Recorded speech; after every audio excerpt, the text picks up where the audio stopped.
Bonjour, guten Welcome, Tag, and what's welcome. up, everybody, and welcome to this third event of the GTCQ season. It's the International Division coming up right in front of you. We're waiting about 25 minutes plus to the race start. Alongside me, my good friend, teammate, partner in crime, Mr. Greasy Sam Squanch, Joey Wenzel. Joey, what's up? What's up? What's up? Having a good weekend. Rough night last night at the Nürburgring, but we're here refreshed and ready to go for some Red Bull Ring. Looking Yeah, that's forward to what. it. Yeah, that's what I thought after last night's Nürburgring Oh, venture. Really hard racing. I thought we would have fun, relaxing, and enjoying this race to come. And it's going to be a great event. Good cars, great combo, good track. We're really eager to present it to you.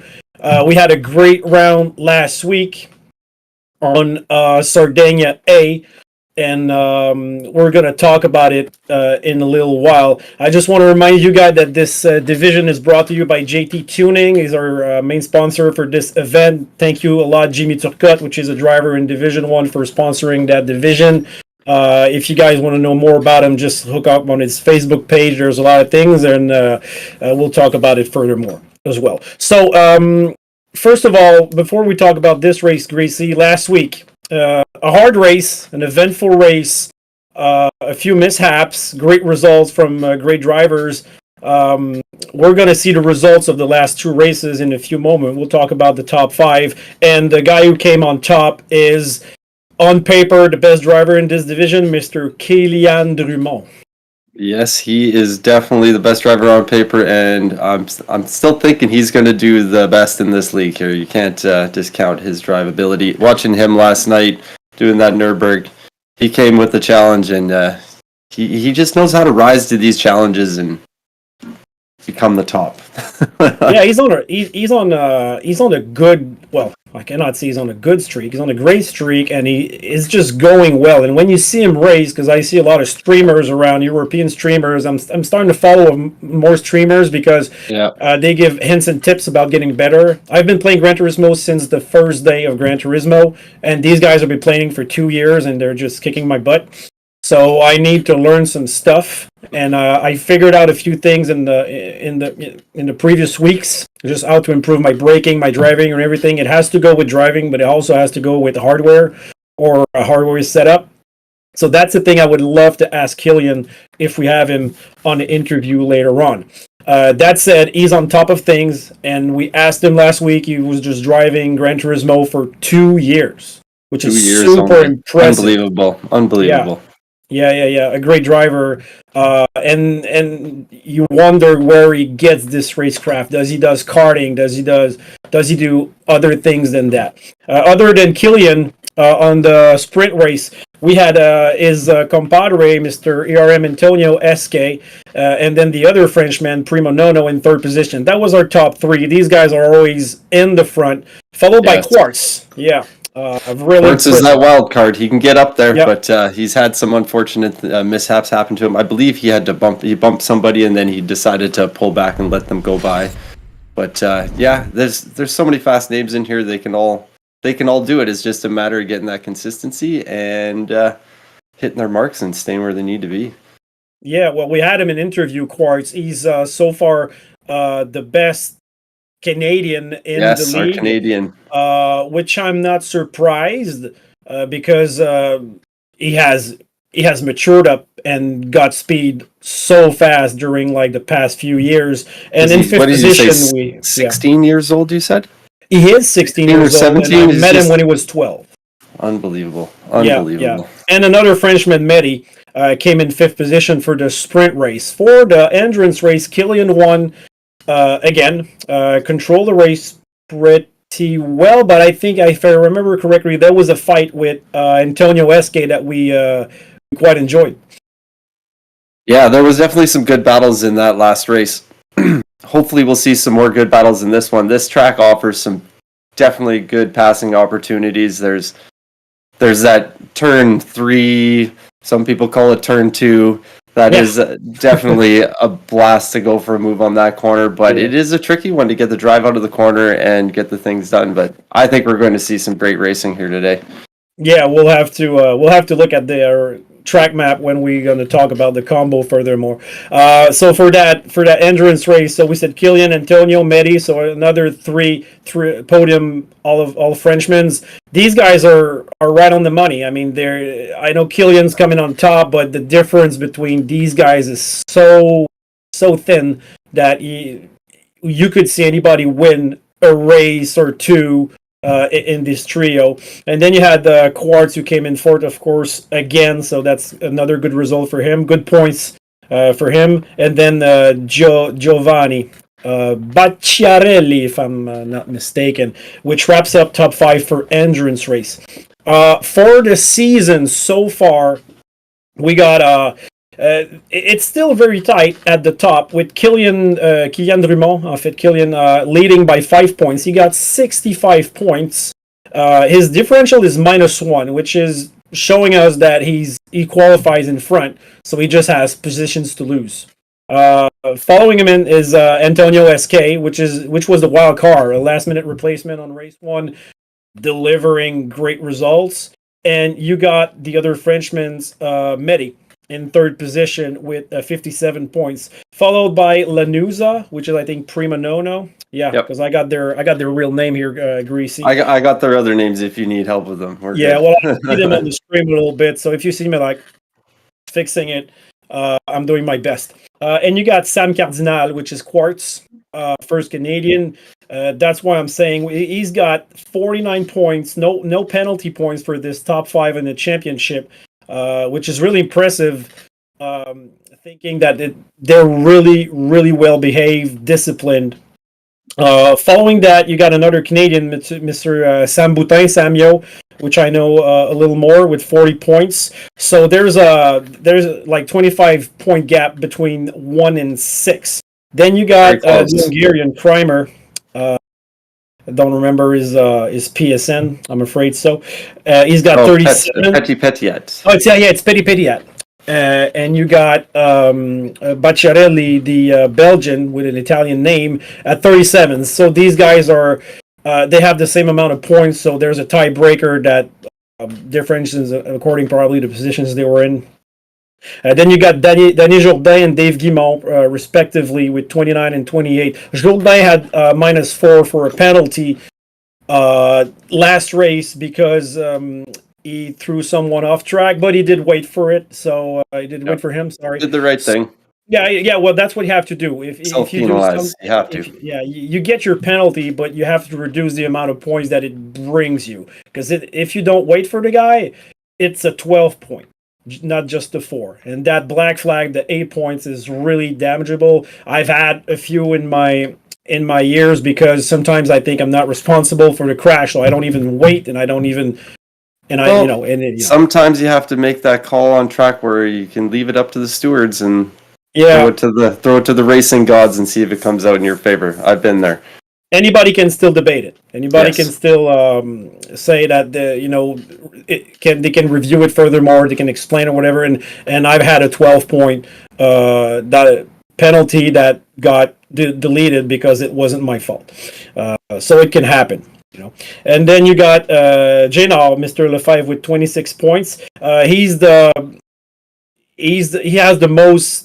How can I say that? Penalty points. I was thinking about Demerit. Sorry, French Canadian. So penalty points with 10 from another event, and then you got Devro, Caves, and Roland with 10, 8, and 0. So for Roland, I don't know why he has 0 points because I think I remember him racing. We'll figure that out. So we'll go to a little short break right now to thank our sponsor JT Tuning, and after that we'll talk to you about the combo to come. GT Tuning se spécialise depuis plus de 7 ans dans la programmation de machinerie agricole et industrielle pour optimiser la puissance ou solutionner des problèmes d'antipollution partout au Québec et en Ontario. Vous pouvez optimiser vos performances et c'est avec GT Tuning que vous allez y arriver. Service professionnel et rapide avec Jimmy Turcotte de GT Tuning au 450-365-7725. Vous aimez sa couleur, ses courbes, son élégance. Mais Mais avec une bosse, votre véhicule est pas mal moins attrayant.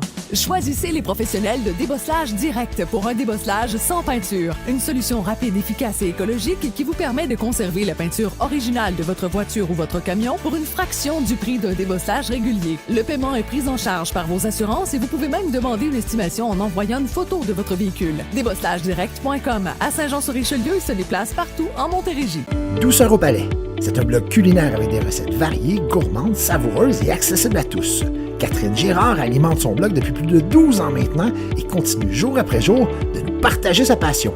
Bienvenue dans son univers culinaire au quotidien. Rendez-vous au www.douceuraupalais.com.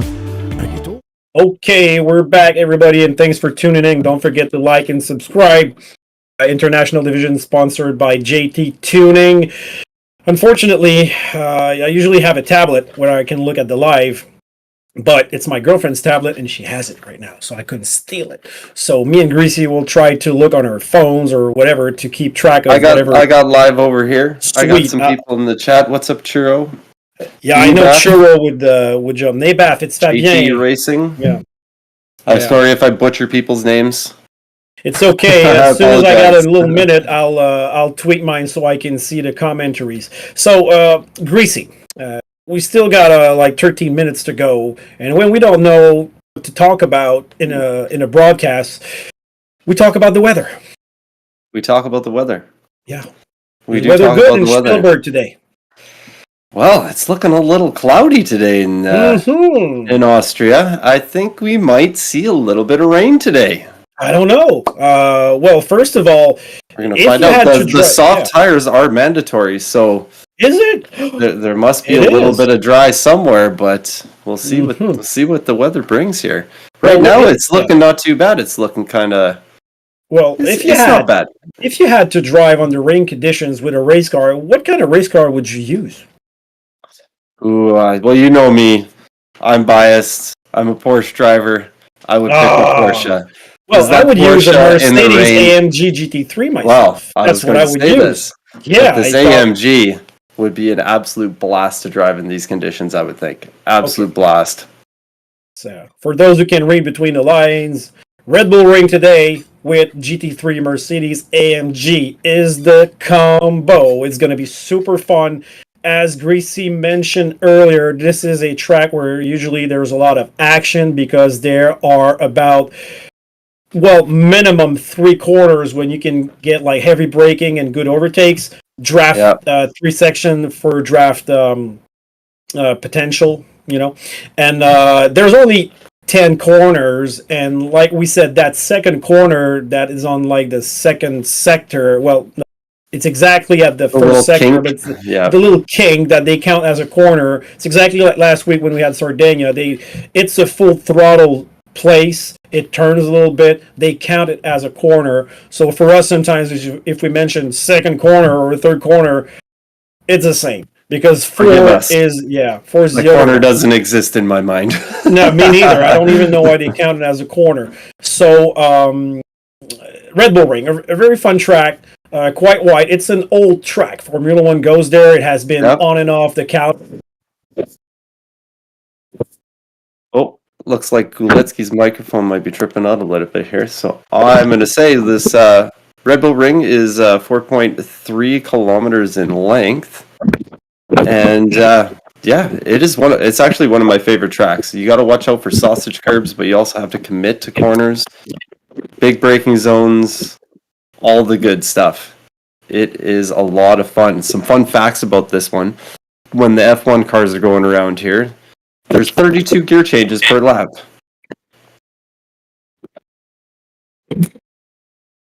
I don't know if people can hear what's going on, or I can't hear anything anymore. So it sounds like we might be having some technical difficulties here.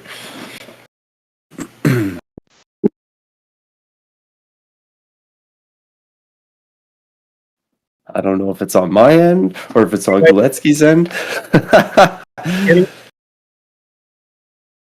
No, I can't hear Guletsky anymore. Okay. He's gone. Oh, I was going to say, did he come back? I heard him for a brief moment. Merci à Mafo Conseil, un cabinet CPA spécialiste en optimisation d'entreprise qui a été nommé lauréat local à titre d'entrepreneur qui offre des services aux PME. Notre expertise en finance nous permet d'analyser et de formuler un plan d'action adapté à vos objectifs. Notre rôle est d'évaluer toutes vos options et d'une façon individualisée vous permettre de prendre les meilleures décisions. C'est Mafo Conseil CPA. Notre équipe est disponible en ligne et à nos bureaux. Contactez-nous pour une première rencontre. Merci à IGA Famille Jodoin, une équipe dynamique et à l'écoute qui veut le meilleur service pour sa clientèle. Le plaisir de mieux manger. Un supermarché accessible à tous qui offre des produits locaux et de qualité. IGA Famille Jodoin a fait peau neuve pour vous donner le meilleur en termes de qualité de produits et de services. C'est votre famille, c'est votre supermarché. Le premier à Saint-Hyacinthe, c'est IGA Famille Jodoin. Merci à RMF Mini Excavation, entièrement dévoué à la satisfaction de sa clientèle. RMF Mini Excavation se fait un point d'honneur avec un service hors pair. L'équipe de RMF Mini Excavation est à votre écoute et nous avons l'expertise afin de vous conseiller judicieusement pour concrétiser vos idées d'excavation et de terrassement. Pour tout projet, à Belleuil, Montérégie, à proximité, 514-647-4670. We're back. We have Guletsky back, and No, I'm just kidding. oh, I was gonna say, and I can't hear him again. You son of a. Yeah, when you try to pretend to talk, you just say real words without like really doing it. Like That you could do that. When I was funny, I was doing computer courses last week. A little side story. I I'm paused sure and a I didn't producer move. was And he like, asked if "No, I not again." froze. All right, sorry everybody. Sorry everybody for that. It happens, Too you know. good. We're at it's amateur broadcasting with some professionals on the side, but it's still like really basic gears. You know, if we were on TV, it would be different. Probably, I guess. So, what were we saying? Red Bull Ring, yeah. So that track has changed layout over the years. Red Bull took over it. Mr. Dietrich Mateschitz bought it and brought it back a little further along the years to the calendar. So now it's really a track sought after for good competitions. We had 2 races there in the pandemic period, and those were like very entertaining races. So, yeah, Greasy, I know you said it, but this 10 corner track, let's say 9 to be respectful of our mindset, provides good stuff. The thing we're going to have to look for today is mostly penalties if you go off track. What are the zones that you pinpoint as the most dangerous to get one? Oh, turn 1, obviously turn 1. If you run out wide there and you get just that little bit off of that red and white, penalty. Every single time, if it's on the stricter penalty settings in the GTWS stuff, if you look at that line wrong, you're going to get a penalty. Next spot would be, I would say, coming out of turn 7, going into turn 8, that little kink. If you get on it a little too early, you can push it out wide, and that one can bite you both ways. You can get a penalty, or you can get a tank slapper and end up spinning right quick. So it's Was this that is a gonna be a glitch? good one. Was that a glitch, or it's actually a real thing in the game? That when you get that snap Curve glitch, oversteer, I don't know, because I know I encountered it at Dragon's Trail with the Porsche with a lot of the curves. If you got too much over the curb, the car would tripod almost. So I could see if you were in a car and it tripod and lifted a wheel like that, it could shoot you in any direction possible. But there are things with curb glitches in this game.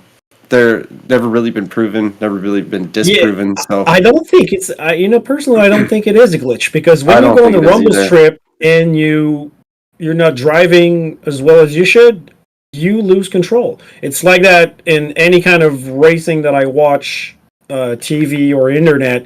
When you go on curbs, you're just looking for trouble. If you and don't sometimes do the it curbs can help you. I'd say the biggest confirmed curb glitch is the ones where you can hook a tire on the curb and it'll pull you around. There's definitely those ones. I forget what track it is. It's turn 1 on. I forget what track it is, but you can hook that tire in there and just go right around, no problem.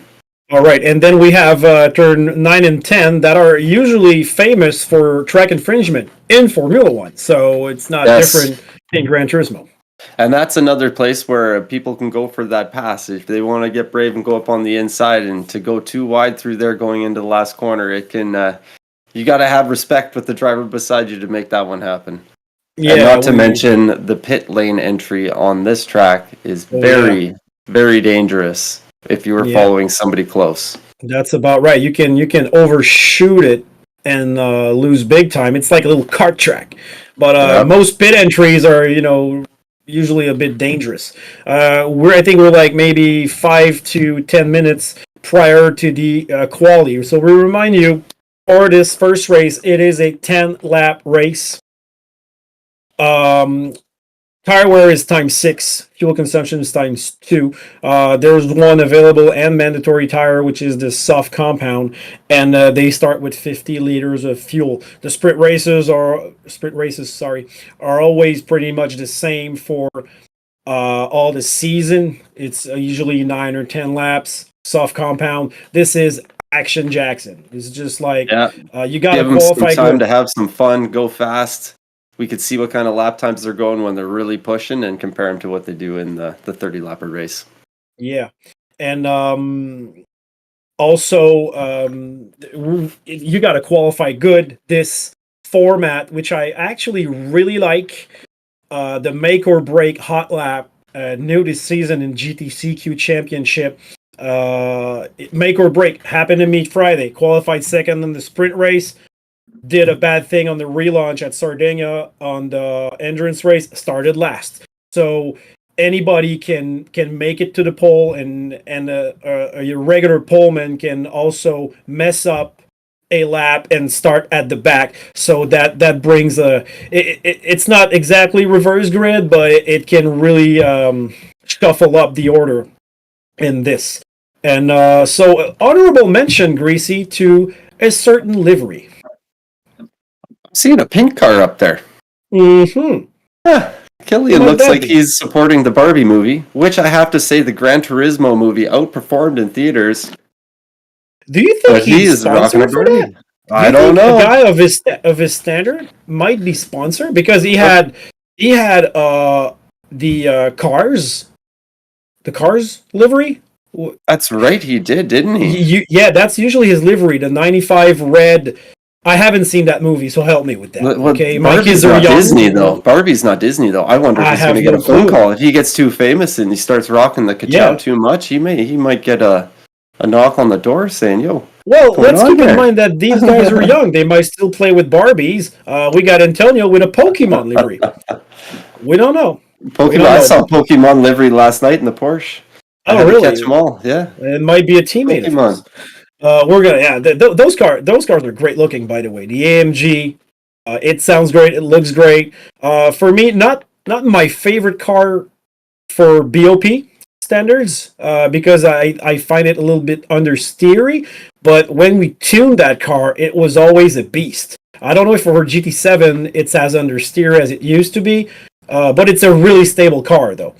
This one, I haven't driven it that much, but the time that I did drive it, I took it out in some dailies a while back, and I enjoyed it. I believe I was driving it around Spa, and I remember saying it felt very planted, stable, did what you wanted it to do, but it was also a car that you couldn't overdrive. If you start to put too much steering input in, you are going to understeer and kind of slide that front end, because, that's a whole lot of weight out front there, even though that engine is placed pretty far back close to that firewall, but it's a fun car. Yeah, and it looks great, as I said. It does. I'm just getting my share screen ready because there's one on the screen right there. That's the pretty one right there. I see quartz on my screen because I've got Jass's image from the French broadcast. We salute them, by the way. Barbie car driving around right now. I was just looking at Killian. A lot of people with a half a second penalty as they scroll through the cameras here. So they're testing penalties the limits. Could come into play. Well, we know how. The limits are, it's a knife edge here. If you don't go over it, how can you know where? There's a funny story about that, okay? Let's talk about two Formula One drivers, okay? There's the first one, Gilles Villeneuve, my hero. This guy was always going over the limit because he was pinpointing the limit. And he was doing like crazy stuff with cars you wouldn't believe. And when he started to race Formula One, Ferrari engineers, they were like, "Man, this guy is busting the cars and blah blah blah." But he got his marks and made made a great impression after that. He became a legend. The other driver is Pastor Maldonado. He said the exact same thing, like, "Hey, if you don't go over the limit, okay, you know, it's because I go too close to the limit." And but that didn't give exactly the same result. And both are legends in their own way. Yes, that is for sure. So Killian with a 127 flat, Greasy. 127 flat. I cannot see any of the times on my screen at the moment. It looks like we're about 2 minutes away from getting this thing going, though. What they're telling the drivers, so it's getting closer. I'm excited for this one. Yeah, yeah. Well, I'm really excited for most. Well, I want to see that sprint race action, but I'm eager to see who can drive better under rain conditions, if there is any, of course. I love the rain conditions. I was begging the rain to come back last night at the Nürburgring. I wish it did, but you know, that pre-programmed weather. But I do enjoy driving in the rain. That is something I really do. Maybe it's a Canadian thing, used to driving on slippery surfaces in the winter times and all that, but I like it. I like it a lot. Well, usually Canadian drivers or drivers that come from the north are usually more performant on slippery conditions. We see it with Lance Stroll in Formula One. He had his first pole position under rain conditions. Valtteri Bottas did a third position in Montreal for quali 2, if I'm not mistaken, with Williams, like a decade ago plus. And he's from Finland. So they're resetting the lobbies as we speak. So they always do 3 resets prior to the hot lap. We remember that it's 1 out lap, 1 hot lap. Let's say, Greasy, if you get a penalty here, the penalty zone is between 3 and 4, right? Yes. No, it's not. No, it's between 8 and 9. No, it's 8 and 9. 8 and 9, yes. It used to be between 3 and 4. 8 and 9 on this one. It's a tricky spot, too. You don't lose a huge amount of time on this one with a half a second. If you get into that second kind of penalty range, then you're going to notice. But a half a second with somebody in that half a second range back, you can sometimes hold that spot if you stay on your racing line while you're serving your penalty, that's a little gray area of greasiness right there, right? We don't know if we pull off but it is what it is. I have seen people where they maintain their racing line, and as they're coming into the corner, either person behind preys on that ghost to stay ghosted, or they stay behind. But we are out on track right now. Looks like they're starting their out laps. Yeah, they're following themselves pretty close to each other. Nono's right behind Fazdan, and well, they're probably going to spread out prior to the hot lap. I was asking where was the penalty zone, because sometimes when you get a penalty in your out lap, you pay for it on your hot lap because it's your relaunch or anything. But in this case, you wouldn't be penalized if you got one in your out lap. You'd have time to serve it before you took off. Exactly. And people are going to slow down by this place between 8 and 9. And I see Jova Kart letting everybody go to give himself some breathing room. They're not spreading themselves out very much here. I'm surprised. Well, man, that Mercedes looks good. Draft here can be really rewarding. Look at that. Look how close Fazdan is to Quartz. Yeah. He's right on his bumper. That's the thing. You can count on a good driver not to mess up and take advantage of his draft. Because I took advantage of Fazdan's draft in Atlanta. Oh, Medi with a half sec. That's going to bite him. That first corner. Yeah. So Fazdan, a really steady and stable driver. I followed him around Road Atlanta, and I qualified second. There you go. And I finished second, if I'm not mistaken. The dirty air, though, I don't know. I'd rather have the clean air on the front end. That's a double-edged sword. It is just a double-edged sword, yeah. Keep that gap at the beginning and try and close it in to get that little bit of slipstream at the last bit of the lap. That would be my goal. But normally, for me, for qualifying, I like to keep myself out on my own. I don't. I agree with you because distraction in front of me. I mentioned one time it served me. I didn't mention the 20 times it bite me.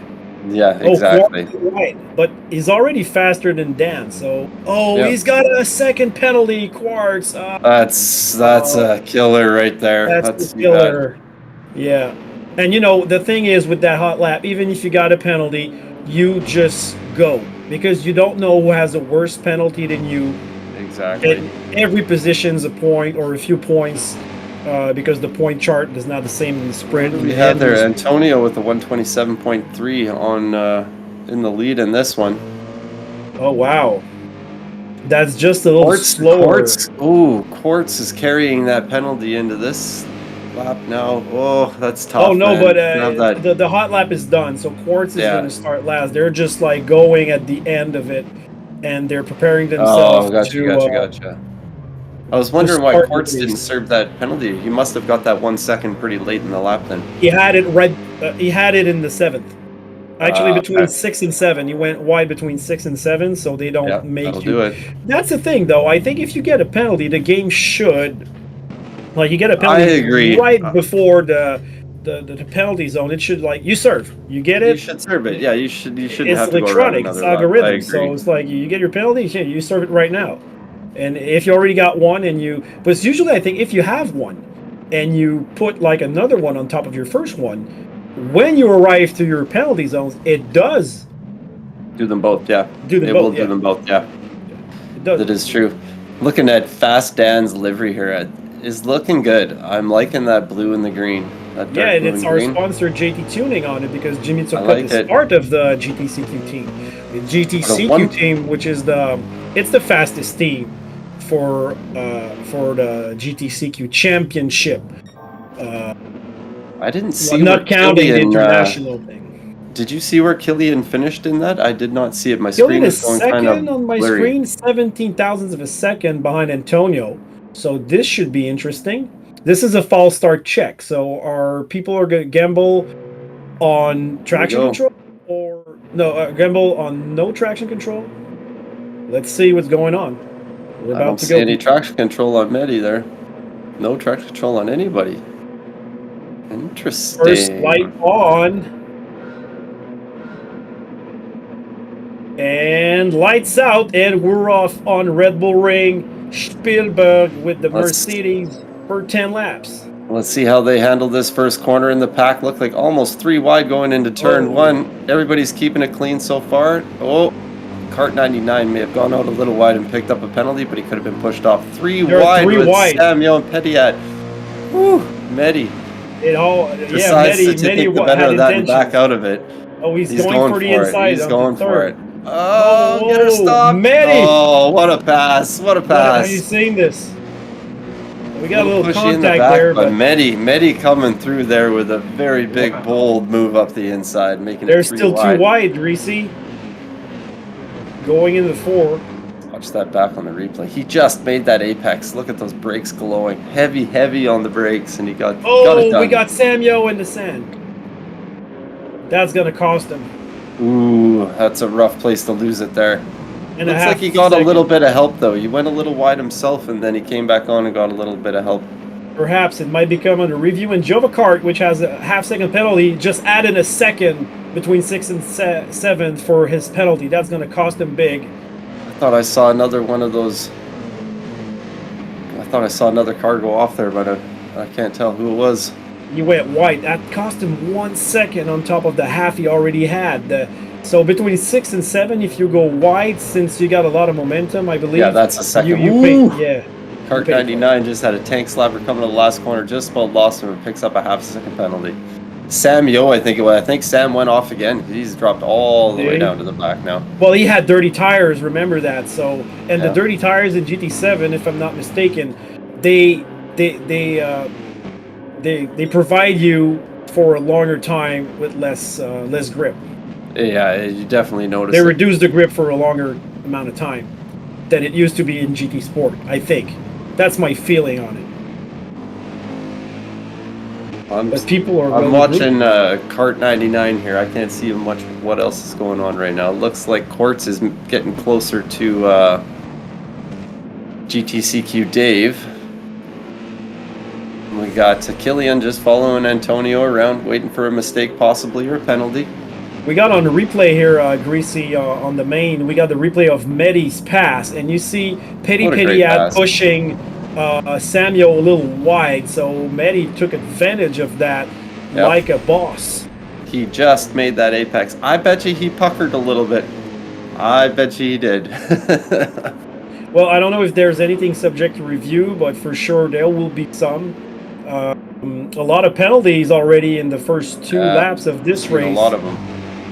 What happened to Quartz? He's already back to 8th position because we know he can make it. His penalty really bite him on his hot lap. So as I said in the pre-race, this hot lap, it's a make or break.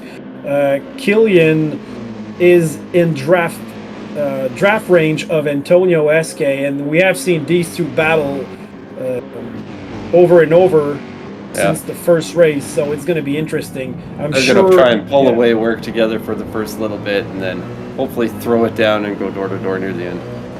Well, that's a quick race, Greasy. Usually when you lose a little bit of you don't have much time to lose, and a guy with Killian's skills and confidence, I think for him, if he passes Antonio, he's just thinking he's going to set sail. And that's the spirit of a good race car driver. You always think you're the fastest on track, so you don't, it's really hard to, immature sometimes to just like cope with the situation and say, okay, I'm going to let this guy go, or I'm going to follow this guy without attacking because I can have a better prize at the end of this venture if 100%. I do it that way. 100%. I've seen a few people that the higher ups that they definitely have that winning attitude, but they also don't know when to hold it back sometimes, and it bites them in the butt.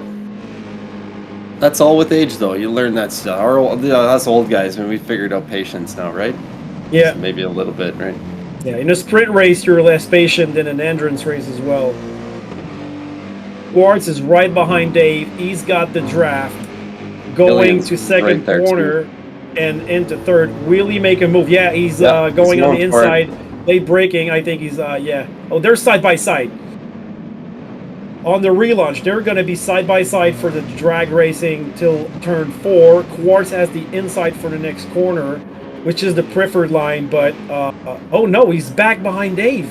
I think Dave picked up a little bit of slipstream from who is that? Yeah, well, they're still side by side. Oh, Dave almost lost the car in the rumbles, but kept it together. He's back behind Quartz. He's back behind Quartz. Good move by Quartz, and good control by Dave. The French guys, 1, 2, 3 again though. These guys are beasts. Yeah, you got an experienced driver in Dave, and a young gun with Quartz. But 2 Quebecers. Antonio's still in front of Killian. Medi is right on the back of Nono as well, too. He's trying to put Nono in a Pokeball. Yeah. Saying, get over here. Sorry, man. Good one. Nowadays, when you hear Pokeball, you think about something to eat, but it's not a Pokeball, it's a Pokeball. Fun one. But still, those battles are really good. Medi. Quartz with another 1 second penalty. Quartz. He's pushing the envelope here. He is, and it looks like he probably picked that one up on turn 1. Yeah, he did. Yeah. Yeah. I guarantee you he did. He's half a sec between Dave. Dave! Dave on the relaunch. Did he save it? He saved it? He did. He's on the back foot with his teammate. He might not get the position from Quartz with the penalty, so Quartz might be able to retain his position because of that mishap from Dave. Possibly. I don't know, a second on that hill is pretty. But look what Quartz is doing. He's closing to Jane Orr. Yeah. And hopefully we'll see him hold that spot. I'd like to see him hold that spot. I want to see these Canadian boys work together and push everybody up there. Let's get some Canadians up near the top here. Look at that. Every time we look to Killian and Antonio, Killian has 1/10 gain on him. Oh, that slows you down big time. Because remember, you have to get out of line to serve your penalty. And that 1 second is actually costing you about 2, Greasy? Yeah, that 1 second. Like I said, the 0.5, you can get away with it. The second penalty, you're pretty much shot yourself in the foot. Ooh, Antonio and Killian pushing that first corner about as far as you can go, pixels away from getting penalties. Something's happened to Killian. He's dropping back. Hardware. You know He has a hardware problem. I think so too. I noticed this in the race last night at the Nürburgring, his first race. On he Key stream, he disconnected. noticed he dropped right out. He disconnected. Killian is no longer in the race, everybody. Antonio's race to win now. Oh, goodness. We'll try to figure Killian out. can get himself figured out and back for the next race. Yeah. We would be lucky if we have a Frenchman close to Killian in our live to tell us if he knows anything about it. Sometimes we got a little hints and tips from our viewers. Thank you for that, by the way. But we're the English broadcast, and those are French people, so they might be under the other broadcast with Jazz and Chill. That said, there's another penalty for, was it Petit? There's one for Quartz. So Quartz, the penalties are Quartz history. Oh, and Dave took one. So Quartz is going to serve his right now. Dave is going to serve his next lap. A lot of penalties. Quartz should, I think Quartz should maybe be a little safer. I think that's key around here. It's always done well for me. Like, the ones that don't get penalties are the ones that are going to get up there, because those little 5 seconds here and there, they all add up, and they add up to a lot in the end. I think it's better to... Oh! I don't know who that was, but it looked like they just about crashed. I didn't see it. I'm looking at Mehdi behind Nono, and it is Mehdi's position to gain because Nono has a 1 second penalty. So the Prima guys... Oh no, Mehdi! Oh, he recovered from that. No, with the 1 second penalty as well. These guys, you know what? I expected more from these guys. I didn't think we'd be seeing this many penalties. Hopefully, they get them all out of their system in this sprint race. Yeah, well, they're all pushing a lot because if the guy who wins is the guy who pushes without getting the penalty. Mehdi going for a move right behind him. Decided to better that one. But he's going to get the position, and he has to be patient. He's going to grab that position and get a pretty hefty distance between him and his... No, about to serve his 1 second penalty. He's going to lose a bunch of spots. That's going to knock him off the podium, possibly. Petit might get by him on that one as well, too. Oh, what? Well, nope. He did a little over-under. He looked up on the... No. He looked. He thought about going up the inside on the last corner, but thought better of it. I don't know if it's lag, but I've seen Petit going pretty wide at the last corner. No penalty, though. Oh, I think No may have just picked up a penalty. Might have, yeah. Let's see. We're going to notice it right now in 3, 2, 1. I think he's safe. He's safe. Yeah. He must have had that right back tire on there. There's that front tire was on the green.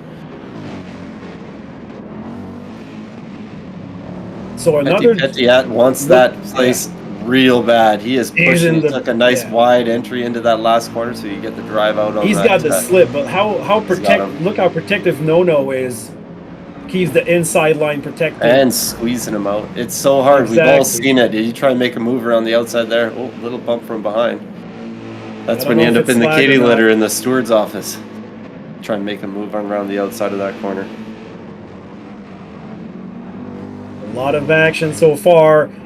For those who might just join, look at that. Quartz is still in front of the 3 GTCQ teammates. So even with all these penalties, he managed to come back and bounce back from... Yeah. Lucky. Skilled. I will say skilled because you don't go from front to back to front without that. But I know that some skill. But when there's people getting Dave had a penalties all around you too, it helps. You got to count on this. You got to count on the other guys to get a few penalties. Dan is right behind Quartz though in draft range. 2 laps to go on this sprint race. Antonio SK is leading because he was in the lead, but Killian that was right behind him probably had hardware problems. We don't know what happened. Might be a power shortage, hardware disconnection. We have no clue. We'll keep you updated. Yeah, with the half-second penalty now, so that's his battle over with No now. J-Nod. J-Nod.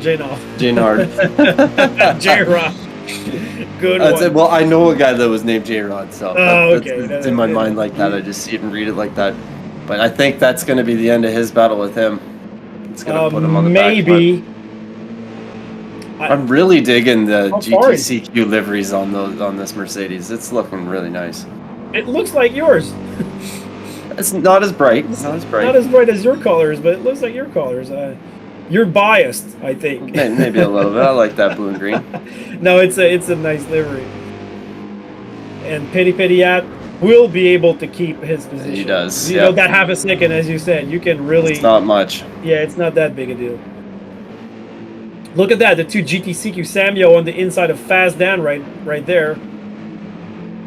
And Dan right behind. This is the last lap starting. The final lap. Yeah, who has penalties and who doesn't? Don't see any penalties. We'll see what happens when they come out of turn one, if anybody picks any penalties up. I'm following Nono around right now. He came through turn one clean. Well, look at the three GTCQ teammates battling for positions, all in draft range. Mostly Dan behind Samya, who just overtook him a few corners back. Jova Kart with a penalty, but he's in last position. Yeah, So, Kart's got the penalty in the chrome Mercedes.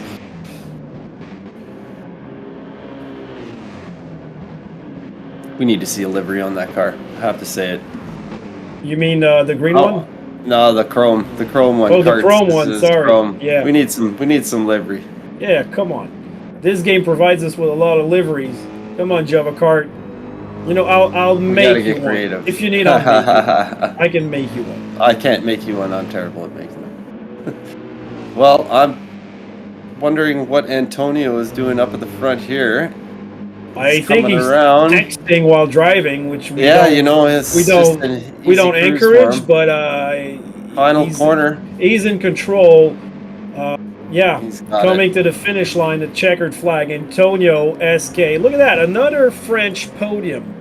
Well, Yeah. no, is it? Sorry, I might have jinxed. No, okay. Petty No, Petty French almost podium. lost it, but he's not on the podium. TX3 teammates there and the GTCQ drivers, which provided us with a good show. Sorry, in this race. Killian, what happened with him? We hope he can come back for the second race.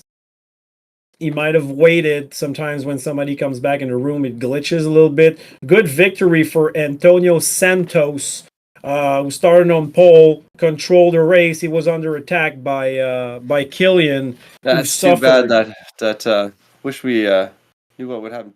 Disconnect. Oh, we got it in chat here. Disconnection for Killian. Hopefully he'll be back for the second race. Fingers crossed for Killian. Hopefully he can make it back. That's not cool. I think that happened to him in last night's race at the Nürburgring though too on Key's stream. He was up at the front because he qualified and then he just dropped back. And I remember Key saying, he's like, "What's Killian doing? Why is he dropping to the back?" So, and then I think he did end up disconnecting from that one as well too. So. Well, we don't know. Maybe Nabaf Fabien, our good friend from the A2023 team. That's a lot of T's. Fabien, please.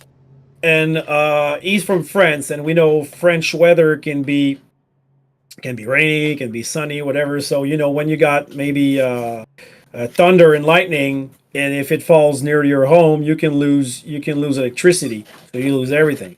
That might be something. I don't know what region of France Kilian is from. Maybe he told me. Maybe I don't remember. But there are more regions that are, susceptible for this kind of weather. And it might be that. It might be just his internet. Or just his mother, passing the vacuum and just unplugging the cord from the wall. But hopefully I'm sure it's something simple and he gets it figured out. And I'm sure he has a nice setup somewhere and nobody bothers him during the race. Don't worry. That last one is just a long time experience. So the result of this race, I have them in front of me. We got Antonio SK in first, his teammate Medi in second, Prima Nono in third position. That wraps up our podium. Then Petty Pettyat, who managed to save his car many times, although I think it might have been a little laggy or glitchy because I saw his car twitching on track, but it was kind of odd, sorry. And then we got all the Maple Leaf guys. So Janor, Quartz, who started last, finished sixth with, I think, maybe 2 minutes of penalties. So very good from him, really skilled driving. He overtook all the GTCQ drivers. We got Samuel, Fast Dan, we got Dave in ninth position, and we got I think that was or Bacciarelli. Yeah, Cart Cart. was way down at the Sorry, back yeah, there. I'm Yeah. missing him on the screen, but but we only had 10 drivers. Yeah, I want to pinpoint something. We were talking about our Puerto Rican friends in the pre-race show, and we were wondering if they would show up because they didn't show up to the last race. But they told us they wouldn't show up. Now this time around, no news about them. So since they didn't show up, I'll assume that they might have retired for the season, which is really Withdrawn. Yeah. unfortunate because we like to have the most driver possible Yeah. to give you. Although the show was good, even though you got 11 or 12 drivers today.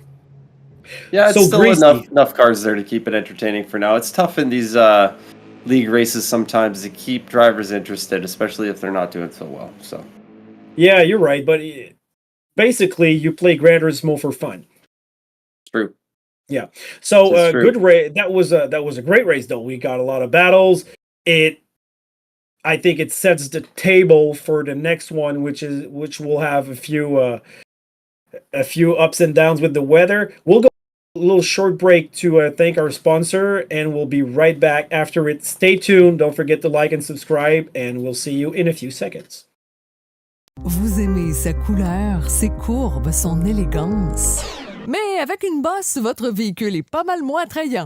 Choisissez les professionnels de débosselage direct pour un débosselage sans peinture. Une solution rapide, efficace et écologique qui vous permet de conserver la peinture originale de votre voiture ou votre camion pour une fraction du prix d'un débosselage régulier. Le paiement est pris en charge par vos assurances et vous pouvez même demander une estimation en envoyant une photo de votre véhicule. Débosslagedirect.com à Saint-Jean-sur-Richelieu, il se déplace partout en Montérégie.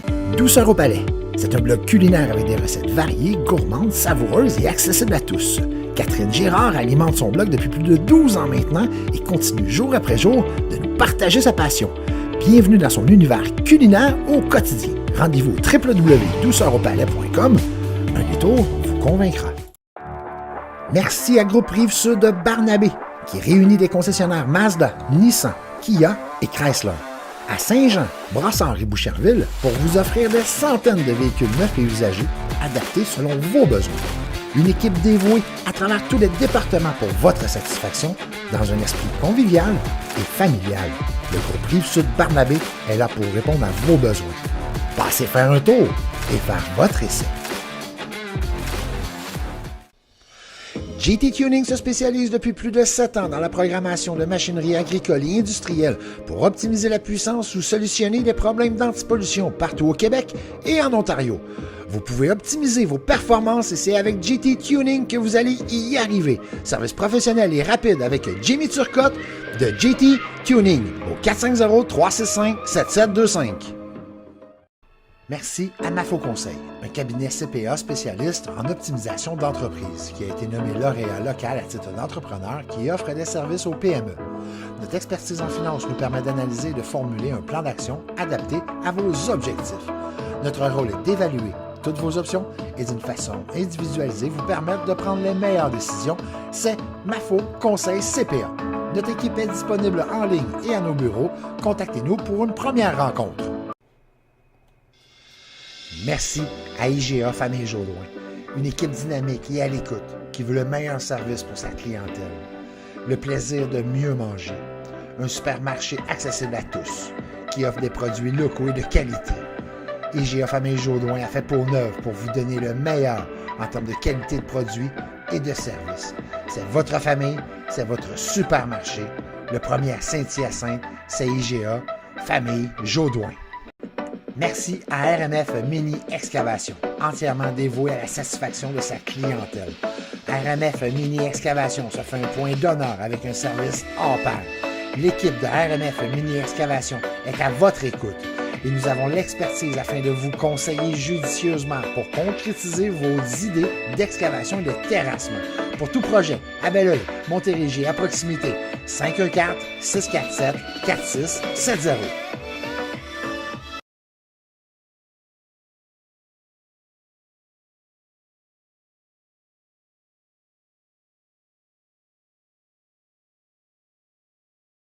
Oh, and we're back.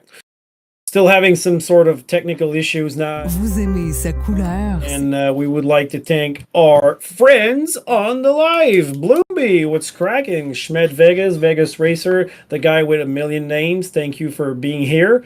I want to point out that last race, he helped us baptizing a few corners, and I messed it up. It was actually between 6 and 9, and I labeled it between 9 and 13.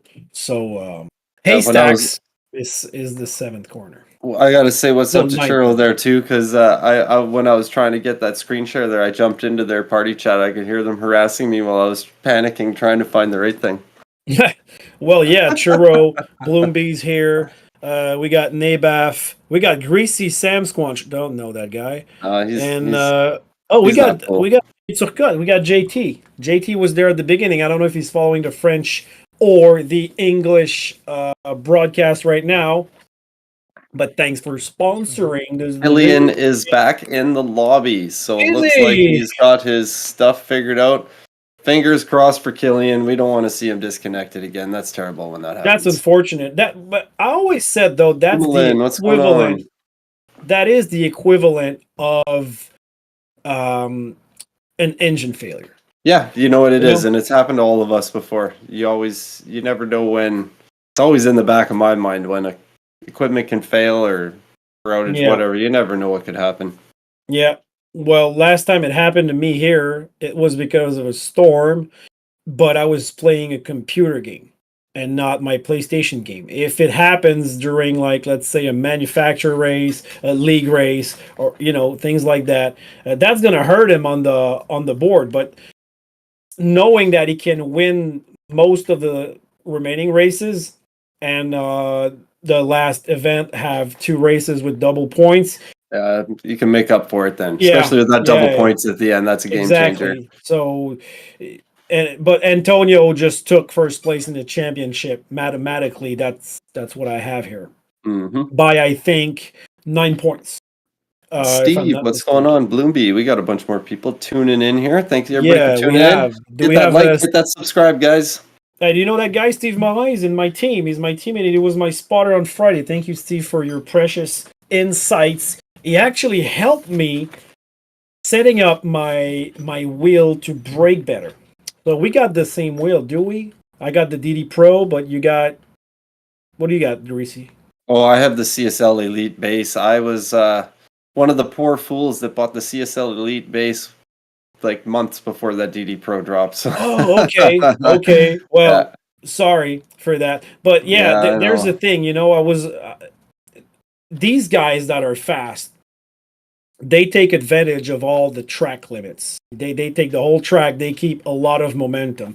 And the thing us sim racers have to work on is mostly usually keeping momentum under braking conditions. And that's where I was losing a lot of time. So I adjust my brake according to his good advices to reduce the locks and the ABS toggling on or off, and just being able to trail brake better.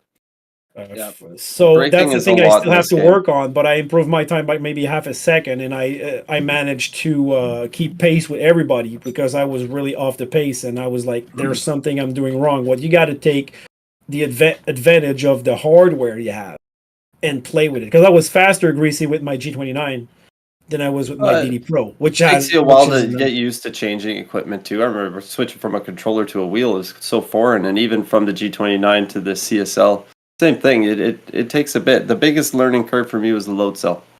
The load cell braking. It's a lot different than a G29. That is potentiometer. hard. There's no doubt about that. That is a stiff break. Well, thank you for... Dumoulin is there. We're missing my new friend Marty Simon from the F1 podcast. Yeah, I thought he would be there to watch this race. He likes Formula One. He likes the Red Bull Ring. That's one of his favorite tracks, I think. He mentioned me. Great podcast to go listen to, by the way. And he has a YouTube channel now too. So I want to plug him because he's a sponsor of our FSR team. And also he does a great job. So He deserves it. As There much you as go. you do for your YouTube channel, and as much as JT does for sponsoring that division. They're resetting the room. I think they are on their out lap. No, they're not. Killian Not is quite still... yet. They're getting closer though.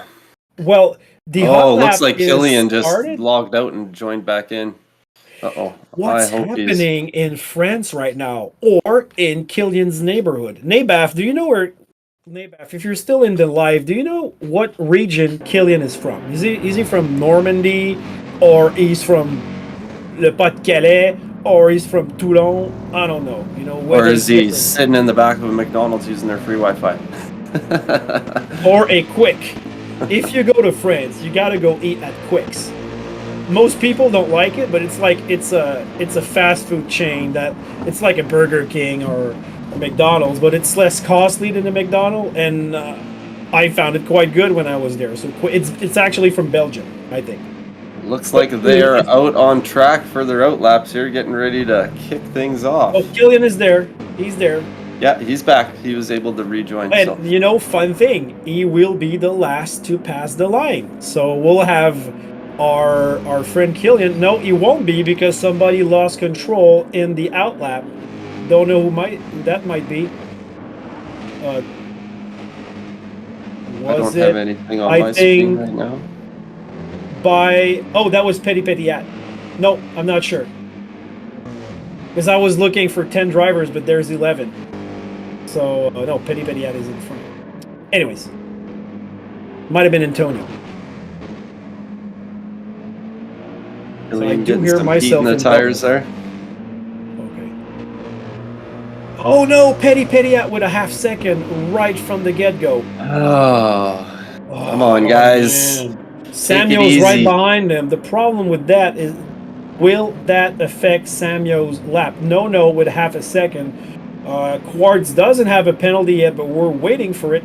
And Dave's sorry, got the Quartz. I had penalty. to do this. I had to do this. We're just teasing Quartz. Yeah, we're just teasing Quartz. Yeah, I'm sure he has a great sense of humor. But look at that. He's so good. He likes to challenge himself by giving us penalties. You know, that's what I was doing last night at Nürburgring. I would have won so easily, but I decided to crash 4 times just to make it tougher on myself. You know. I did exactly the same. I did exactly the same. All right, no with that penalty. He'll be serving it here though, so that's not too bad for him. Quartz is still penalty free, and I don't think he's gonna. I don't want to. He's got it. He's got it. That's what he's gonna get it. Well, Petit Petiat just like it withdraw. He's just getting out of everybody's way. That's a smart move. That's actually a really noble thing to do, and I encourage that. So Samuel, first reference He's time. waiting for everybody. Whoa! Well, once you wait for 2 of them, there's no Luke, point. who's there? You know, he's Quartz up on pole. Ooh, what did I see? Medi takes the pole. Look how close these times are. 0.098 between Medi and Quartz. We're still waiting for Killian to come around and Antonio though. So. Oh, Killian! Killian comes through. 0.149 better. They went faster in the last one. I think the conditions might be changing a little bit on this track. I think things have gotten slower. They did 127.3 in that sprint race. Maybe there's not a lot of wind. So I see a lot of clouds. I do see a lot of clouds. So, maybe get your umbrellas out and get your rain jackets on. Hey, by the way, it's my 15 seconds of bragging. I just received my trophy that you see here for being a dirty driver. That's the Derby trophy that I won it like 3 years ago, but my team leader brought it to me today. I would have worn that super team shirt that he provided me, but there was a lot of green on it, so you wouldn't really see me. That said, so we got Killian in first, Antonio. They have the same 3 again. Those. Yeah, I think they have to go. They might have to go change tires. Killian is going backwards on track. I'm wondering why. Okay, so Chill is saying tires. So these guys should be changing tires. There are parameters in this race, and they will. They will have tires to drive. are mandatory. So yeah, soft are mandatories. It's a 30 lap race. Same fuel consumption or tire wear as the previous 6 race. times tire, 2 times fuel. This time Yeah. they get a full tank of fuel to start, though, do they not? Or is it 50 No, liters? they got as a well? 55 liters, so Still- it's just still 5 half liters tank. more.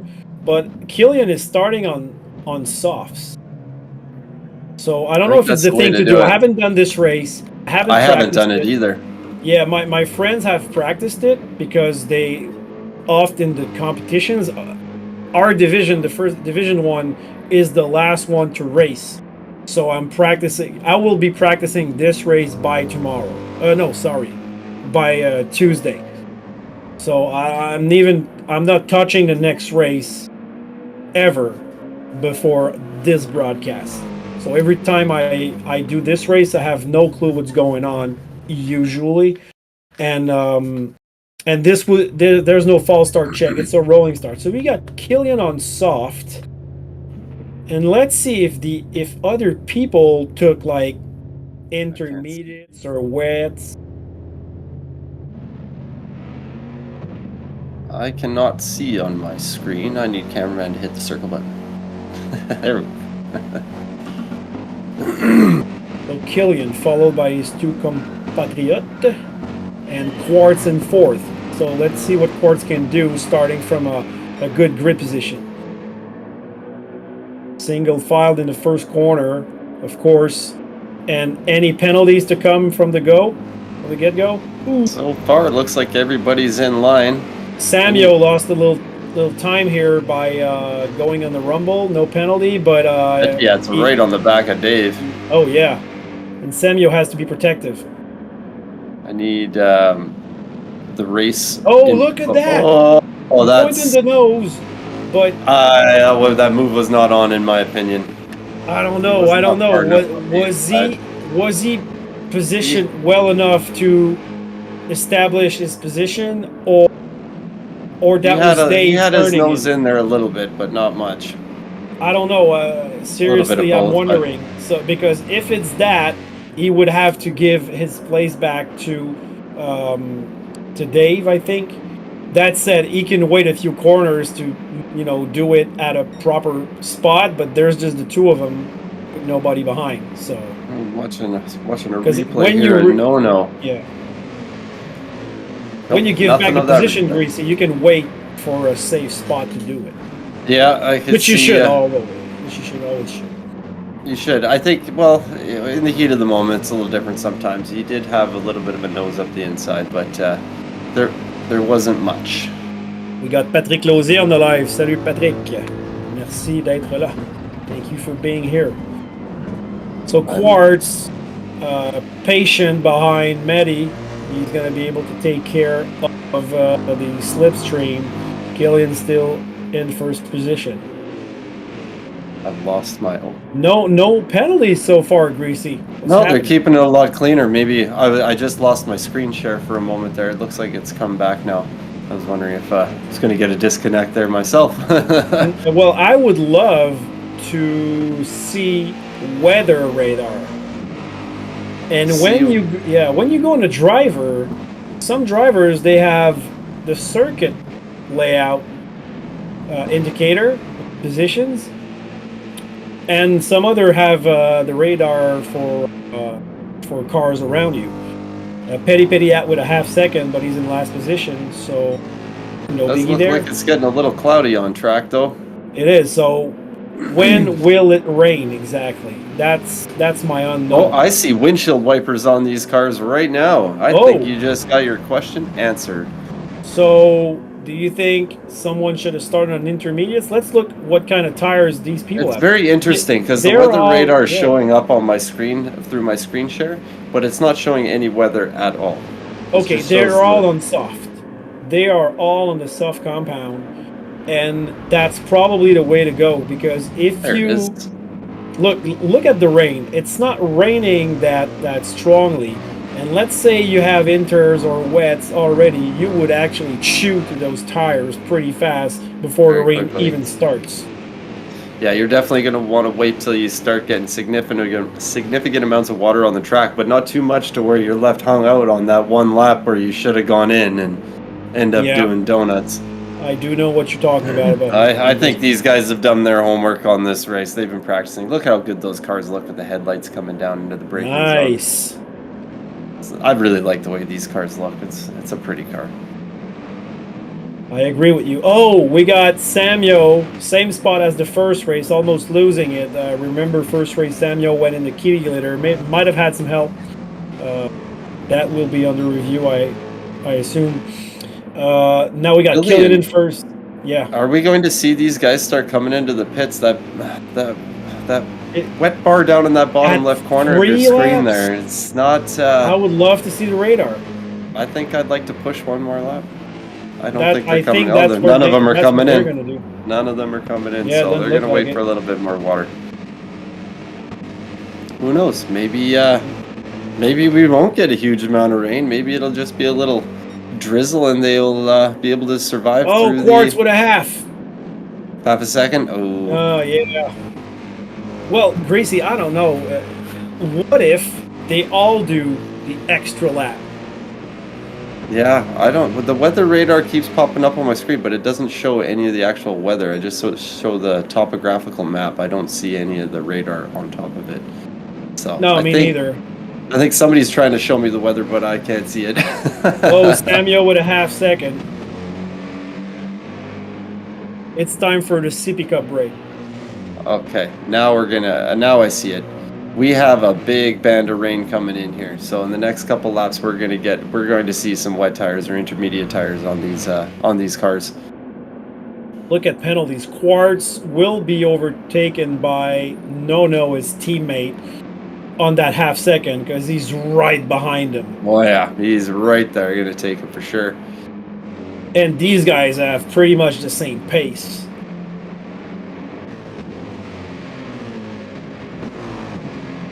Oh, Quartz, that's not good for him. He didn't go out of line. Uh-oh. And I think this will be reviewed. They're in the pits. Everybody's coming to the pits. What are they going for? Everybody's getting off those softs. I see raindrops on the ground. Look at Petty at. He went wide on the pit entry. Could this be a penalty? Maybe Quartz forgot about that, but when you serve a penalty, you got to get off the racing line on the right. That could cost it. And you see Killian's refueling. Is he going to take a full tank? He's on inters. Jovacart on inters. And didn't put any fuel in the car. Oh, he's going to put fuel probably at his second pit stop. Interesting. And Killian is fueling all the way up. I would have filled all the way up too to have that extra weight in the rain. Yeah, well, I think that's the way to go under rain conditions, isn't it? That's what I would have done. But yeah, everybody on the intermediate tires is looking like here. Nobody chose the wets, so they're off. Well, they're out they of the know pits. something. They know something we do not. Curious to see if Kart 99's strategy with this not fueling on that will make a difference. He's got 16 seconds. If he can pull out a goal, I was going to say if he can start pulling out a gap there, it might work in his favor. But yeah, but I mean, it looks like like education and experience that everybody filled up their car. Yeah, he's the only one that didn't. So does he know something the rest don't? I don't know. I think I'd put my money on Killian, Antonio, and Mehdi and Nono. They seem to know what they're doing in these races here. Those French turn boys. 4 went a little bit slidey, but the image stopped because we saw everybody coming out of the pits. But yeah, maybe well, look, the gap is increasing. You got to remember, Killian does have it. The gap is stable. Let's put it. Well, Killian has it a lot more difficult at the front because he's the squeegee for everybody else right now. He's the one encountering all the wet first. So Antonio will look racier behind him for sure. It's just a matter of Killian keeping the pace up and keeping that car underneath him. I see him wiggling around. Antonio a little take drift. Advantage of that. Yes, he does. Look at Janord. He did like the little over-under because Samuel jeopardized himself by going offline, was protective, went inside and outside. Janord did the outside-inside move. Nice. Very slick from him. Well done. Nice. Looks like Quartz is caught up to No here. He's very close to the back of him. Well, he got that maybe not. half Looks a like second picked penalty. up some slip from the other two guys in there. It's like they're just kind of settling in for this rain and not doing anything too crazy. This is the time to make moves, boys. This is the time to make moves. Yeah. But, you know, when you make a move, remember, you're driving on eggs. Yep. Killian giving himself a little breathing space. Not too wet, though. These tires would be able to handle this amount of water on the track. Oh, yeah. No problem. You could get side by side. I like to see it immediate on, like, the third level, you know. Didn't you drive the Nürburgring last night? I did, yeah. My first, Exactly. yeah. I watched a couple people try doing those intermediates. I was on that second or third lap. It did not go well for people, but it was doable. It went well for me, actually. But it's the slick that didn't go well for me. But yeah, those inters were actually a good bargain or a good bet later in the third lap. But you lose too much time, and the track position was a killer. We're going to get some more heavy rain coming in here. I saw some yellow on the radar. We're going to see something on the replay here, which is Antonio Esque catching his car back from almost losing it at the last corner. Kart 99 pulling it together. He's keeping it up. Yeah, but he's losing big time on Killian. He lost about 3 seconds already. Yeah. So this is not going to go well for him. No, I like to see the brake disc glowing up too. This is always fun to watch. They're becoming red under heavy braking conditions. Look at that no with, I think, Medi and Quartz. Not in that order, but look at the train between. It's between third and third. Like eighth almost? Yeah. Yeah, it is eighth there. Holy moly, on ninth. Almost ninth, yeah. They're battling for the same piece of real estate. Look at No on the inside of Medi. Gonna go for the move? Well, that's a brave place to make a move there. Ooh. Look at that. And Quartz taking advantage of the situation. Wonder if Quartz is going to push him through up the inside as his teammate. Nope, doesn't look like it, but he's got the move done. I think Medi got him done. Racing here by these guys. No. Medi holds off No again. Look at that. Quartz is glued to the back of No there. Very much under pressure. A little nudge by Quartz on his teammate who almost lost it. And I think that's Jane behind taking advantage of it and overtaking Quartz on the straight. He's got the position. The move done before the corner. Wow, twice Janor has done great moves in this race so far, and he's in no slips. He's looking racy in these wet conditions. Maybe he's one of these guys that really likes the rain. Well, so far so good for him. Can he make it to the inside here? Remember, if you try to get in a position in this kind of little train, you might lose a few. Dumoulin says he's been practicing this race all week. Kart 99 picking up a 1 second penalty. Oh, that's not going well for him at all. Antonio getting a little closer to Killian. He's in draft range, barely. But look at the battle behind them. This is great, and you got some mixed teams, just like not all teammates regroup like we have seen earlier. Although the two GTCQ drivers in 8 and 9. It's the beauty of the rain. You can take the fastest drivers and some average drivers, put them in a mix, and it levels things out, and you can see who can drive in certain conditions. Looks like Killian. Sorry, the hiccups a little bit here. It looks like Killian has got the pace though. It looks like he's controlling this one right now. Will you have kind of just hanging back there? Oh, look at that slipstream with I think Janal and No. But it's not a good place to pass on turn 1. He's going to be waiting for the other turn 3. If you got to hold your breath to avoid that hiccup, I can. No, we're good. One thing is, shows you how much more they were pushing in that sprint race, because we're not seeing nearly the amount of penalties that we saw in that last race. Yeah. Look, Dave went off track, so well, that's a long race, but you never know. But that's his. It's tough to come back in these kind of high-level lobbies with. Yeah.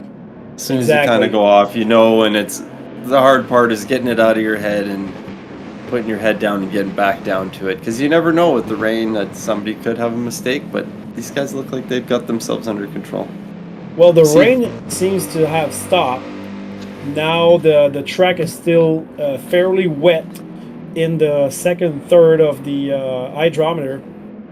It looks like it's hard to tell with that weather radar. It only shows a little bit here. It does look like it's almost passed, so things maybe should start drying out now. Through that, two ARM teammates within range of each other.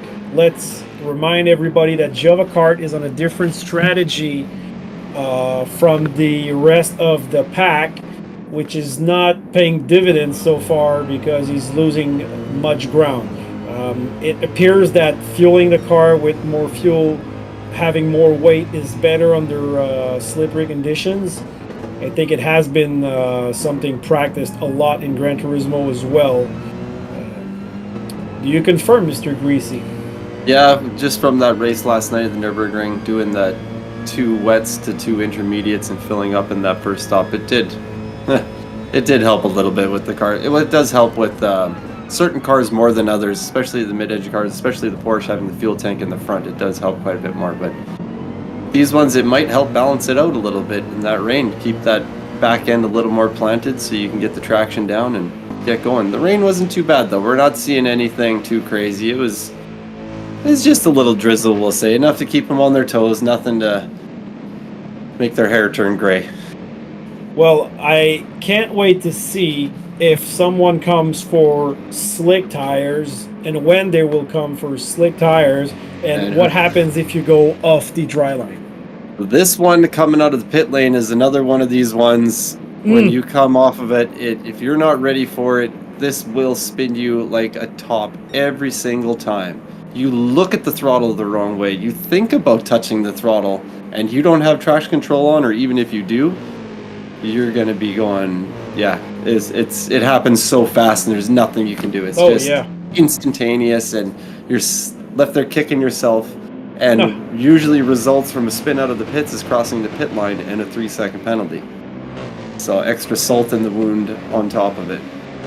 So we'll be curious to see who do you think is going to be the one to pull the trigger first and go in. And guys, don't miss our next live stream. It's going to come on this Tuesday, October 70th. It's the GT Academy.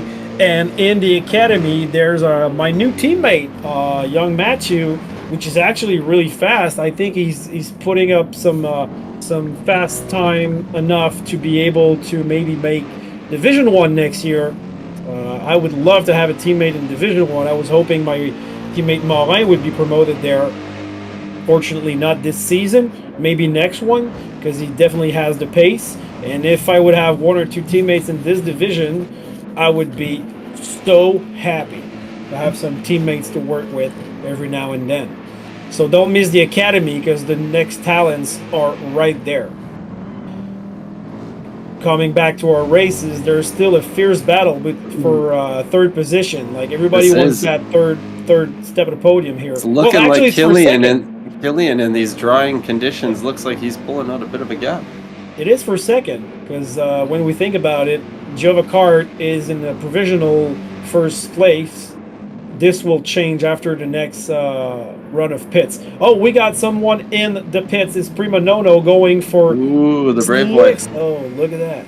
Sun's out, guns out. He's ready to rock and roll. And do not forget to be very, very careful coming out of the pit We should lane. have a camera on Nono to see how he leaves that pit lane. I am sure we're going to stay on it. We see his pit crew right here. His pit crew, I heard, is really well trained. All these pit crews are so well trained, Greasy, that they all do the pits at the exact same time. Like robots. Front left guy is always the slowest. Insane. So he does not Look have at that. traction control on from what I see. What's going to happen here? This is still computer controlled at this point. Yeah, It's not till it right is. about now. He does have He traction makes control. he does does he? have traction control on. Yes, he does. I see it in Does the he? bottom Well, corner you there. didn't Yeah. see it come in red. No, there it look goes at right Petty there. Petty. Almost lost it. Yeah, it became red. I think No played it very safe. He was hardly on the throttle there. He's not messing around. But yeah, that exit out of a pit lane will bite you That was clever. every time. That was clever. You gotta be super careful because there's not a lot to gain and so much to lose. I think the key is the transition from the computer driving to your input on the throttle. I think if you have no input at that exact moment, you're good. If you have input at that moment, it registers as a spike and it makes you spin. I think that's what goes on with that pit exit. Might be. So we'll see cars coming in the pits right now. So No first to pull the trigger. Can he stay on this dry line and keep it in a straight line? Look at that. Cart is still with his inters in first position. Getting low on the fuel though. Very low.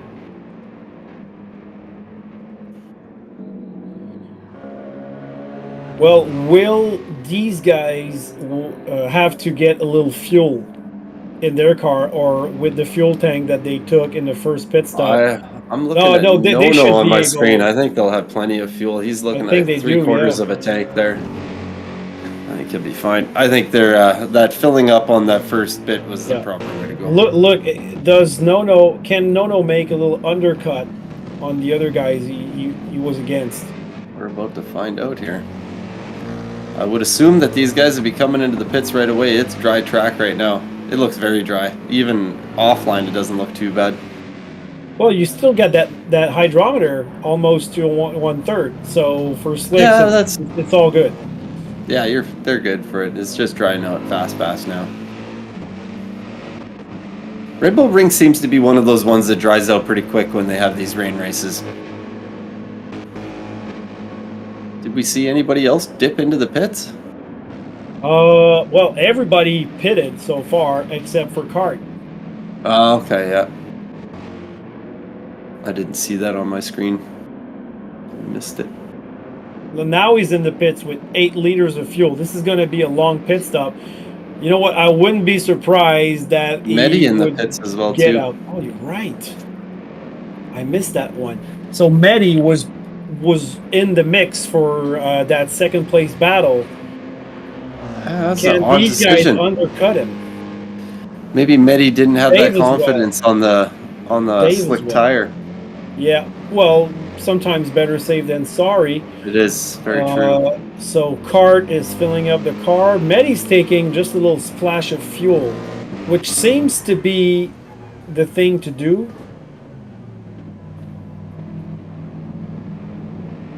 When did Antonio get in front of Killian? Did he do that in the pit stop? Oh no, Medi! No, there you go. Perfect example of why you gotta have that TC on. And he has to wait. He's gotta wait. Oh, that's a killer. So I think. Oh, that scared me. That scared me. What's happening there? Look at Petty Petty at. He got in the back of Medi. This is gonna be nuts. Yeah, well, he went on the grass, and you know what? I don't know who was at fault there. You know, because Antonio was on his merry way. And he was very slow. Very slow. He was slow, but you know, when he rejoined the track, let's say it, Cart went through him, so he was ghosted. Of course, but in our screen, we thought this would end badly. And I'm wondering if Antonio light fueled his car to make a jump on Killian in the pits. So it wasn't on track. So maybe Killian took a splash, and Antonio didn't. Well, Killian, we know, filled up all the way. No, but that was the first stop.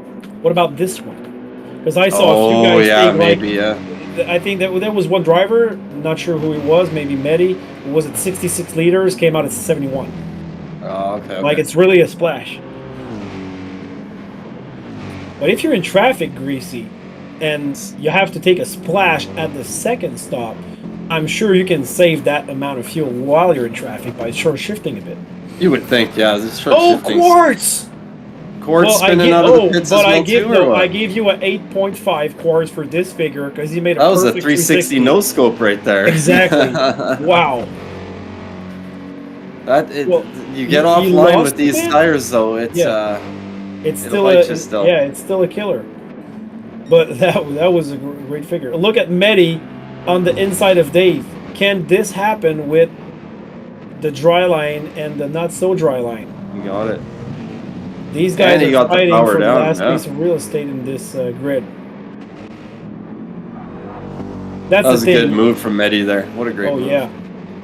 You know, that's the thing, Gracie. You want to finish first, but you never want to finish last. So that battle at the back there could be as Sometimes it interesting. comes into a not last challenge. Yeah, exactly. I've had my share.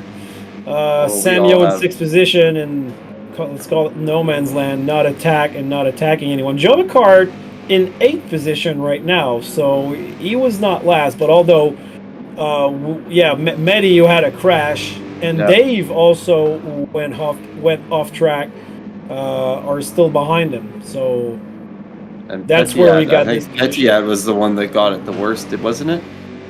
Yeah, well, yeah, I would assume so, but maybe Medi, because Medi had to wait. Oh yeah, Medi obviously, but Petiat didn't. Petiat got the worst of Medi's situation. Oh, I see a yellow flag for Cart as he's coming around. Uh-oh.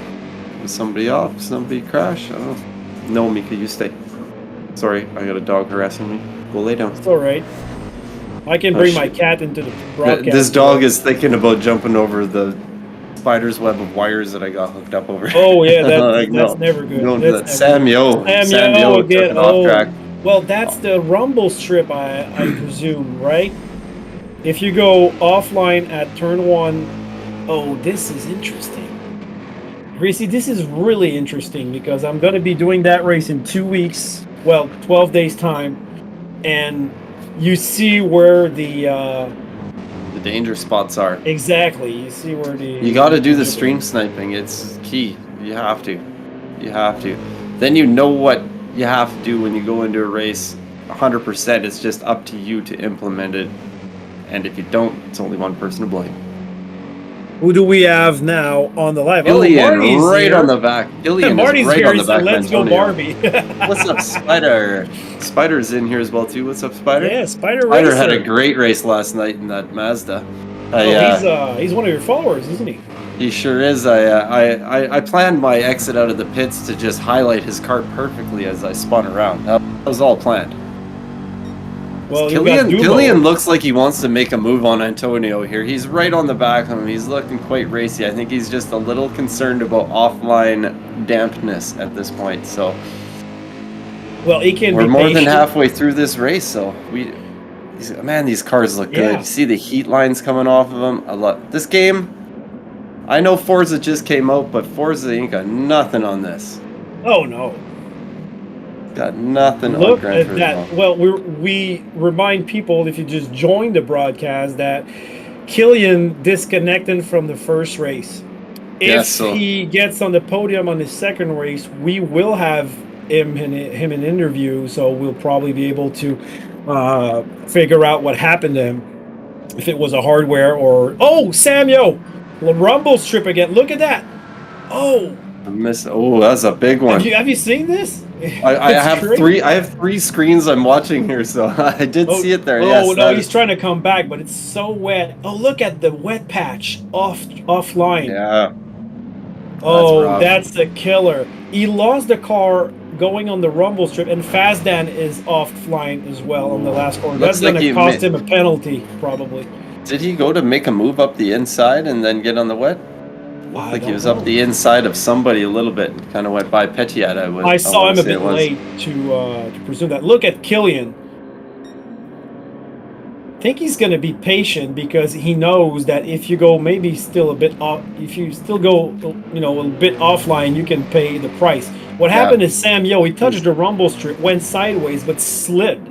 And I think that was Petiat, or I don't know, another driver, who who had to wait for him to pass by him at corner number 3. I think that's what it was. Yeah. He was sliding through. Yeah, and we know that if you slide off track, even though you got a dry track, the look at Killian! No! Killian gets a tire in the wet and he drops it. And that's he makes the rejoin back into third, so it's not all lost for Killian, but yeah. that just shows you how fast it can happen and how skillful these drivers are. You get in that wet a little bit in the wrong way and it's game over. Where does it happen? Right here. He's in it right there. You could just see it. He got out of line just a little bit. There's a replay here. So Killian right on the bumper might have.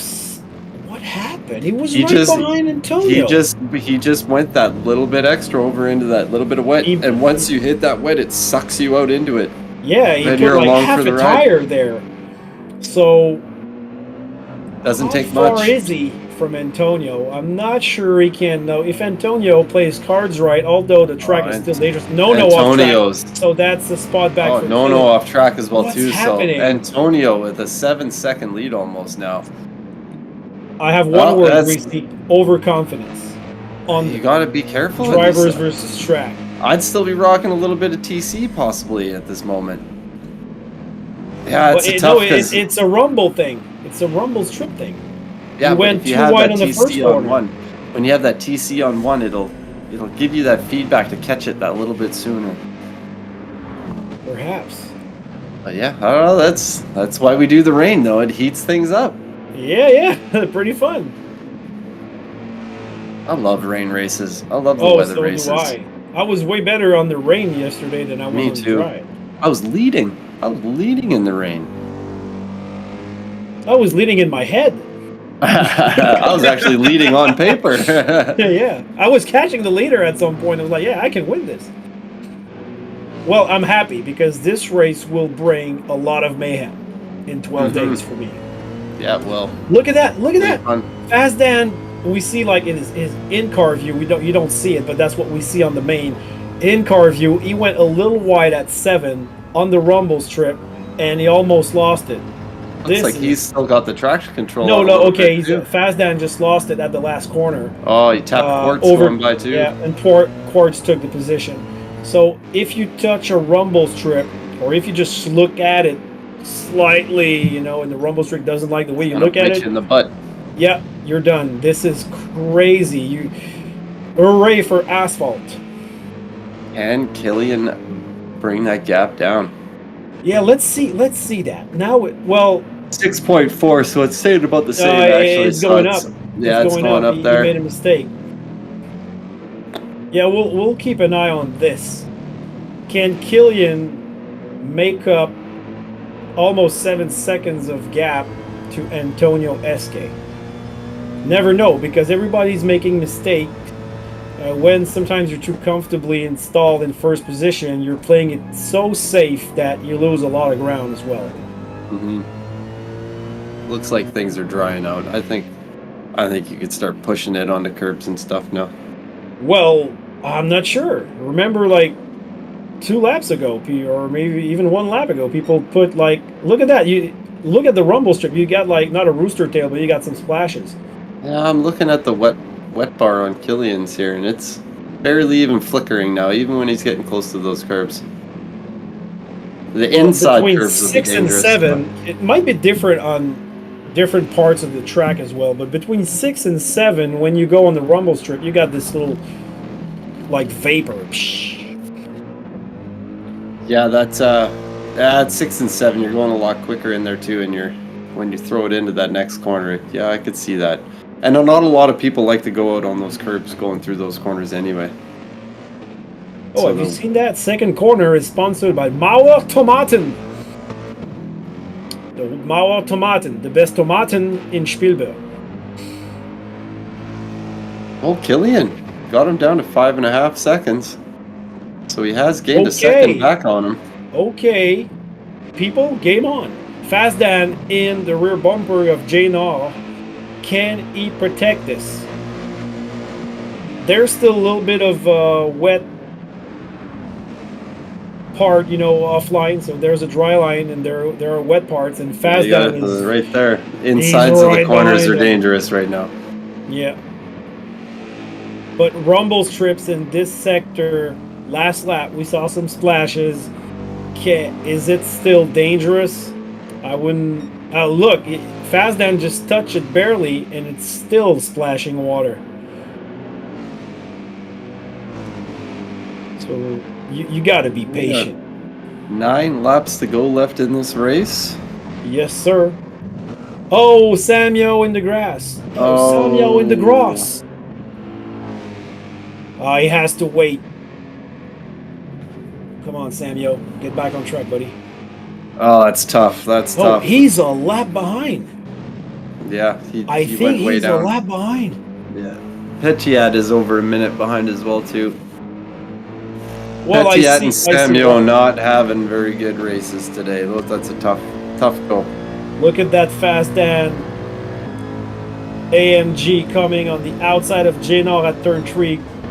Jenor, protecting the line. Oh, and the rumble strip took Fazdan.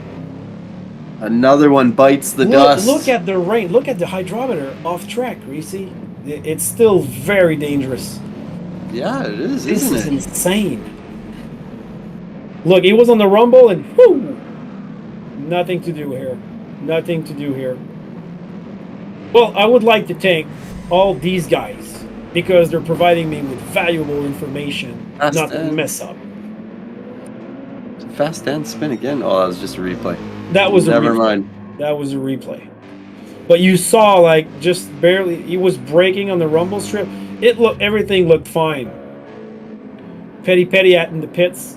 That's the way it is in the rain, though. Everything's fine until it's not, and it happens so fast. Yeah. Oh, Samuel just took another donut there. I bet you he can't wait till this race is over here. Looks like he's coming. I wouldn't be surprised if he parked it. So I think he was pulling into the pits there. Lap down. That's a tough one to. Samuel pulling into the pits. It's a weekend to forget for Samuel, thrown out in the kitty litter. Look at Antonio SK, safe, but 5 seconds. And he could play it the safe way. Not too much, but still, hit your marks. Don't take unnecessary risks. That's hard to say. Unnecessary risks. You wouldn't know. You wouldn't know. But yeah, he doesn't have to take those unnecessary risks. And good enunciation on that one. Yeah. I'm doing that my Matthew McConaughey, like, enunciate. I wonder if these dark clouds, looks like 2 people are parked in the pits now. Petiat and Samuel have called it quits. They're having a chat. Helmets. They're having a Austrian beer and a few like Bratwurst and perhaps a Red Bull. Sauerkraut and bratwurst. Oh man. I'm hungry. You know what? It's Sunday and I'm super hungry. So me too, man. Me too. I'm thinking about what I'm gonna have. I'm thinking steak for dinner tonight. That's what I'm thinking. I've been to Germany once. It's not Germany, but it's right there in the same culture pretty much. And they got great beer, great chips, great sausages, and great whatever. They got definitely a country I'd like to visit in my lifetime for sure. So Janal followed by Mehdi, 5th and 6th, and Mehdi is very much in the draft. Mehdi is bouncing back from his mishaps. He is. Well, we know he has the pace. He was just a little. Oh yeah.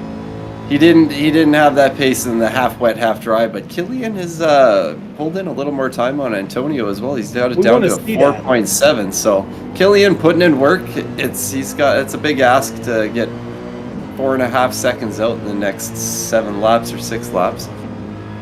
But if anybody can do it, is this Mr. World Tour driver right here. Mm-hmm. I thought there would be an extra pit stop, but nope. I think they're pushing it right to the end there. 14 laps on the same set, right? And it's not really wearing. No, it's not too bad. I think the track temperatures, maybe with the time of day right now and the rain, it's stop the tires from scrubbing off so much. Who Look knows? at the I don't know if difference the between game's the that rear. involved, but Yeah, look at the rear and the front. You got to put your Yeah. brake bias to the front. yeah, all the way to the front. I'd be rocking it for sure. That was the same as the Nürburgring last night. This track is definitely hard on the rear tires. Oh, rumble strip. Look at that, Medi. Oh no! Did he crash? Yeah, he crashed at the last corner. no. He touched the rumbles a little bit, but I didn't think it would do that. He's getting out of line to that Dave pass. That's a position he will that's tough. certainly want back. So Medi, he's 1.5 seconds behind Dave. And again, he loses it. Oh, that's a replay. I thought he lost it again there. I was like, oh no, my heart so dropped. he's right behind Jano coming up to the last corner. They go there. He's going a little bit on the rumble, but it's really weird what happened. I think he had it, and it slid, and he overcorrected. It's so easy And to sometimes, do. sometimes so you want to do the fast. right thing, and you just like dig yourself even deeper in the Yeah. quicksand. You know. I heard, who was it? I can't remember what Formula One driver it was, but they were talking about when you're racing, and sometimes, especially in a fast car, by the time that you're correcting the bump that you've gone over, that bump's well behind you, and you need to adjust for the track that's in front of you and not what you just passed. So it's a tricky little scenario where sometimes you want to catch that wheel, but if you don't do anything, it might save you, and you might be able to pull out of it. Okay, so that's a question we could ask Marty, our Formula One expert.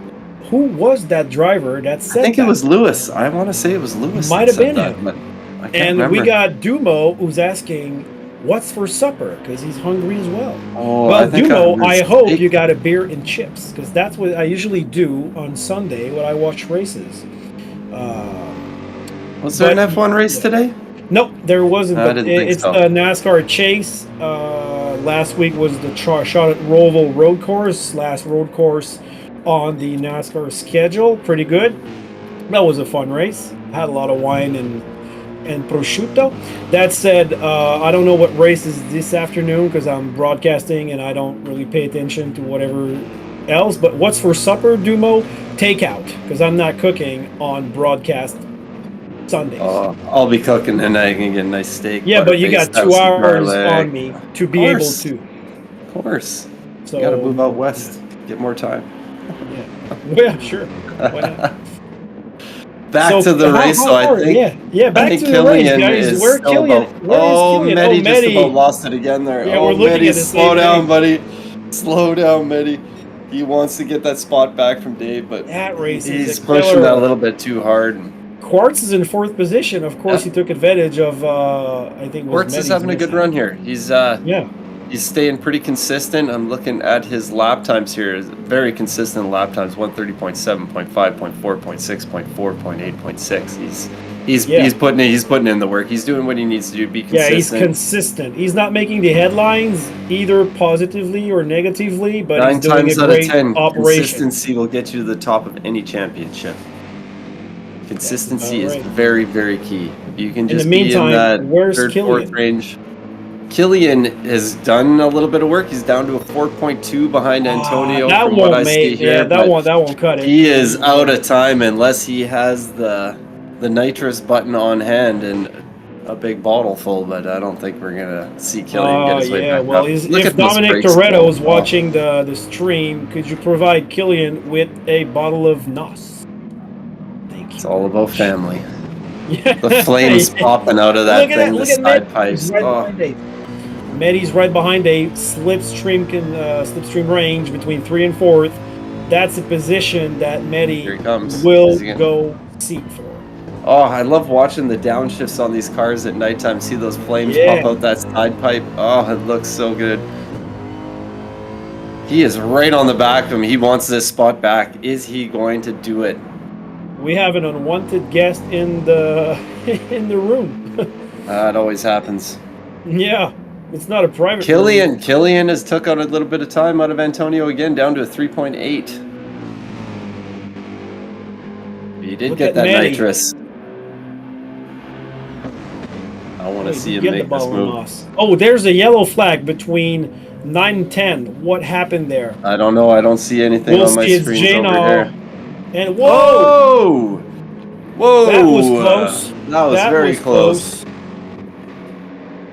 Now is Medi going to capitalize on that? Frightening. He thought about it. Look at those flames. Yeah, popping out. but there was nothing that looks Jano good. could have done. He was No. right there. He lost control. He was there. So you stay where you are and you wait till the other guys go around. Medi looks like he's going to go for a move here. He does, and he's got it. I'm sure he's got it. He does have. He's going up the inside. Is Dave going to fight it that hard? I don't think so. Doesn't look. Look at the brakes glowing. Whoa, Flames popping. nice view. And Tucked Dave back right in back behind. at him. Can he slipstream true? It's a copy paste from Medi's overtake in the first corner. of the Medi's first got to lap. go defensive. We know it's hard to go Yes, he around the does. outside out here. It is. It is. You know, speaking of staying on the same spot on the track when you have a moment like that, I was doing my go-karts the other weekend there, and I went to make a move up the inside of the guy in front of me, and he went straight sideways, and I had to hammer my brakes to not kill him, and I spun around at the fastest part of the track where people Oh. are coming head on. That was probably one of the scariest experiences out of the 2,000 go-kart races I had, but that one I was like, oh my. There's one of those ones where you just stay where you are and hope That's people the fun see you. thing about sim racing, Greasy. I died virtually pretty much. Oh, I died so About many 200 times last night. Last night alone at the Nürburgring, I don't know how many times I died. But yeah, it's different. But I did think about that in the kart, where out of all these races that I've done, this is one of the ones where it was. Oh, we're going to could've see been a what bad happened one. to Jano on the main feed. Jano arriving to oh, this is incredible. He touched the outside rumble. Oh, look at the. yeah. Did you see it? Yeah, I'm seeing it right now on the It's live not even stream. at the outside of the corner. It's before taking the corner. Oh, So that's this tough. is still dangerous at Sure lap is. 29. You got to be on your toes. 2 laps to go. Medi has pulled Look the at gap, the gap, on Dave 3 now. seconds. He needed to get around him. What? Killian still taking chunks out of him. 3.1 Yes. now. Oh, I don't think if it's we had going to be 10 more enough. laps. Yeah, if we had 10 more laps. I think So, but Antonio's think got about this it. one in the Antonio's bag. taking a good option on this championship by being steady, consistent, and fast. Yeah. So He 'cause he's deserves gonna it. This. take- yeah. There was a big slide for him there. He had a little moment coming out of that last corner. 2.7, but I mean, you can manage 2.5 seconds by not taking can. any risk on the last I'd like lap. to see Killian's view and see what he has for tires right now compared I to do Antonio. see it. Looks like Killian is a they little bit less, have pretty maybe. much the same thing. They have pretty much the same tire wear, I think so there's Killian's no got a little advantage. bit less on that left rear than Antonio. slightly, but Yeah. it won't make that much of a difference. Not like the last race at Sardinia when you had like a multiplier of 12. 1.4 the gap, 1.3. Something Wow. happened. It is coming down. It's on like Donkey Kong for the last race. Come on, Killian, let's do this. It's on like Donkey Come Kong. on, I you like know it. it. Look at that gap come 1.3. down. Come on. Oh, Is Antonio wants to feeling the something. pressure? Is he feeling this pressure watching this time come down? Oh, I think he can hold on to it. He will. Let's not jinx anybody. Commentator's curse? I don't know. It happens. I tell you, it does. But It does 1 happen, second, like He's within that 1 second now. A few corners left. Killian's got that. He can smell that's blood. insane. You Look can how much smell you blood. reduced the gap, but it's not gonna happen. No, it's not. It's not. He's But- not going to make it. But it was close. All it takes one mistake and right there, right? So 0.8, Last 0.7. corner, everyone. Last Antonio corner. safely negotiating that corner. Congratulations, And look Antonio at Killian. Big Wow. push right at the end. Great Kudos. drive, guys. Great drive. Insane. Great racing. We got No coming around that last corner in third place. He looks like he's going really slow. Hey, thanks, Dumo, for the great words. Yes, thank you, everybody, for tuning in. Sorry, we were so Yeah. distracted with this rain race. I didn't have much time to even look at the chat. Yeah. I got so many screens to look at here. I got one here, one there, one there. Phone going over here. No in third, Quartz in fourth, Medi in fifth. Medi, great fifth position for a guy who had all the mishaps in the world. Dave in sixth, Jano in seventh, Starting to see Very a bit of a racy. trend with these guys from France, though. 1, 2, Yeah. 3, again. Champagne pour tout le monde. And Boys are quick. we're gonna have like a 2-minute wait because our friends are in the pits. They withdraw from the race, but think about it, Greasy. If one guy withdraws, you gotta go make another lap maybe just to overtake Beat this that guy guy? to get 100%. 100%. Yeah. And then 100%. and then Why you not? see the other guy getting out while the other one's in. Or, if instead of going to the pits like that, maybe just try and get a fastest lap.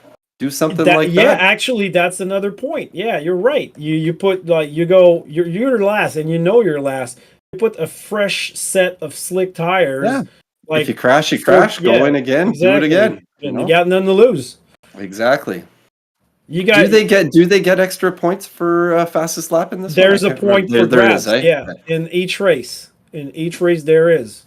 So you may be stealing that 1 point from a guy up top that makes a difference at the end of it. Even if you are down in the middle of the pack, like sometimes you got to think like that. Maybe you're not going to win, and you can't win because the competition's too great. Maybe try and do things to mess with it. Yeah, but you can help a teammate as well. Can help a That's teammate. what they do in or you Formula One. Like they don't either they help a teammate by taking the fastest lap for an adversary, or they just take out the fastest lap out of the top 10 and nobody gets the point for it. Exactly. Steal that point away.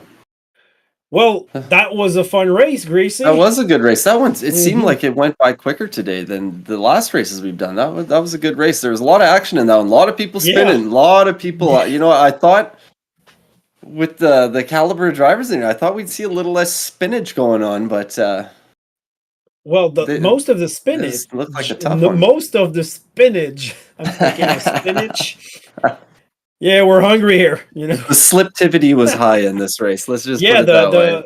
going out of line on the track was not that big a deal. Going on the outside of the track on the rumble strips or whatever patches there were. So Antonio Santos, second victory, clean sweep tonight. Yeah, clean sweep. He was in first position.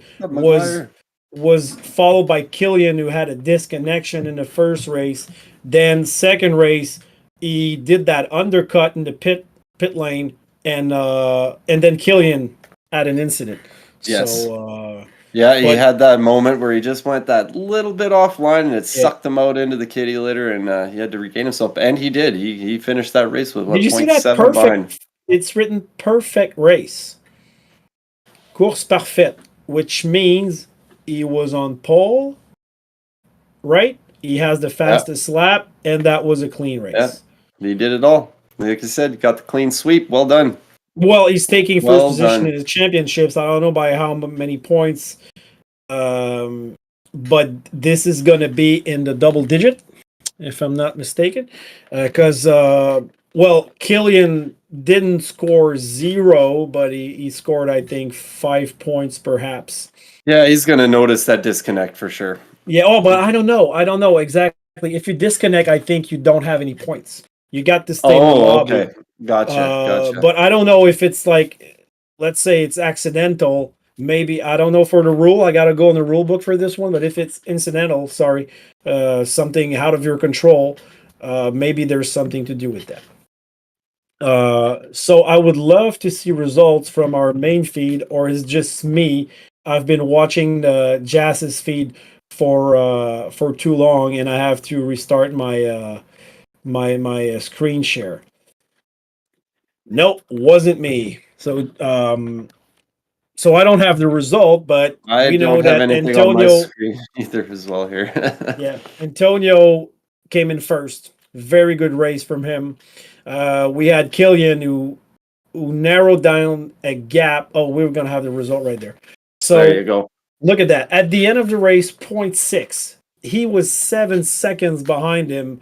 Antonio was feeling the pressure a little bit there. Yeah, but he didn't take unnecessary risks, and got it.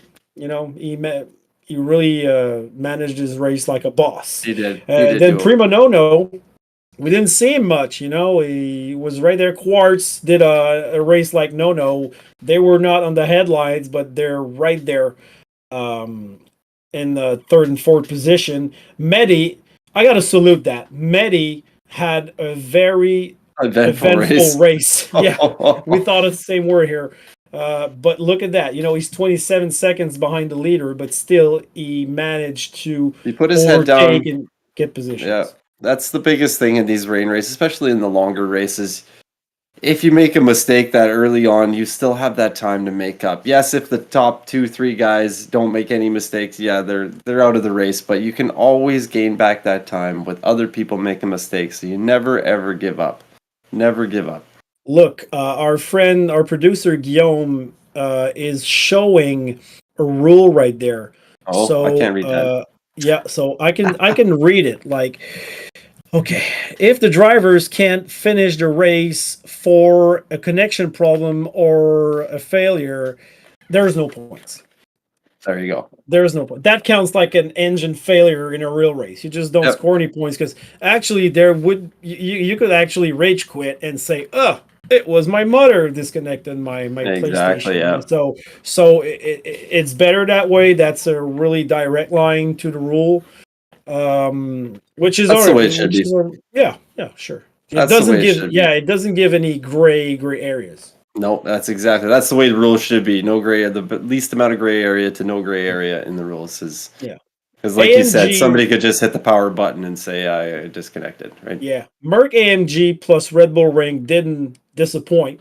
We remind you that our next broadcast on the GTCQ channel is the Academy in 2 days on Tuesday, 17th of October. And we got good drivers there. Don't miss it because you're going to see the same race. It's going to be like same cars, same races, a lot of people trying to learn how to drive under conditions. I'm sure we'll see more spins because these guys, some of them are newer to the game. Tune into that one. Yeah, well, I'm usually practicing on this evening on the Tuesdays to be able to race after that. But there's a lot of divisions. You got 6 divisions plus the Academy in this one. So 8 divisions running this race within the next 2 weeks. So stay tuned. Subscribe and like GTCQ TV.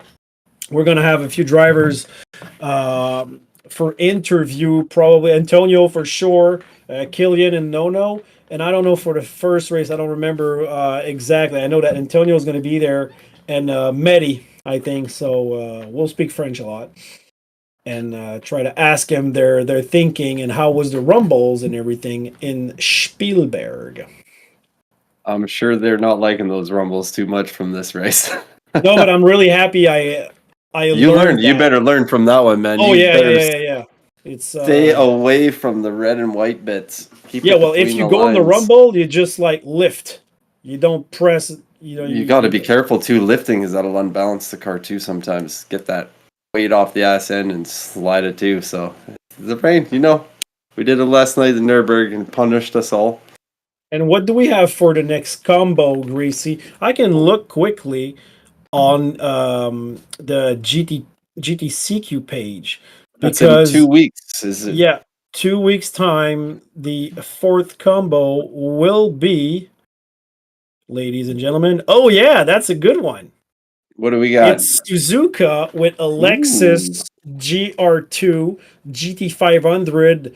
Oh wait, that's the SC430 model, a car that I really like to drive. That's our second 08 GT500 car. We had the NSX last event. And we got this one for the next. That's going to be fun. It's going to be at Suzuka, so a tricky track. We had you and I. We broadcasted a GT Fusion race there, so we know all the corner names, and we know this is going to be a fun race. Always is. Suzuka's always a fun race. That's a driver's track. Everybody likes it. It is. We mentioned last week that you could go see Ayrton Senna drive an Acura NSX with his loafers on their doing moto. Great video. Great video. And as a matter of fact, if you want to see a really funny video, there's an old video of Max Verstappen and Daniel Ricciardo driving Aston Martins with the Red Bull liveries on Spielberg, this track. With trailers. With trailers, yeah, he saw Yes, that. I've seen that. Man. Oh, that's They're hilarious. having so much fun. If you have never seen that, seriously, Red Bull does all sorts of fun stuff like that. They make them do all sorts of stuff. These guys, actually, I think is one of the best company, if not the best company that brought his they're a company that can make a guy jump from beyond space or whatever and come down. Yeah. So Phillips Baumgartner, right? Hey man, everybody was watching that. Everybody was watching that. So kudos to Red Bull for bringing that track back to Formula One, first of all. Taking over that track, making it what it is today, because the A1 ring or Österreich before had a little different layout. I remember playing Formula One in 1996, and I remember that track pretty well from there. Actually, I got a little tip. The lap record of that track, I don't know how current this is, but it says it was 105.6 from Carlos Sainz Jr. in 2020. So really? 105, yeah. Wow. But then it also says here, which doesn't make much sense, the fastest lap, Valtteri Bottas with a 102.9 So how can you have a slow? That doesn't make sense. So maybe Marty can tell us in the live. Need our F1 expert.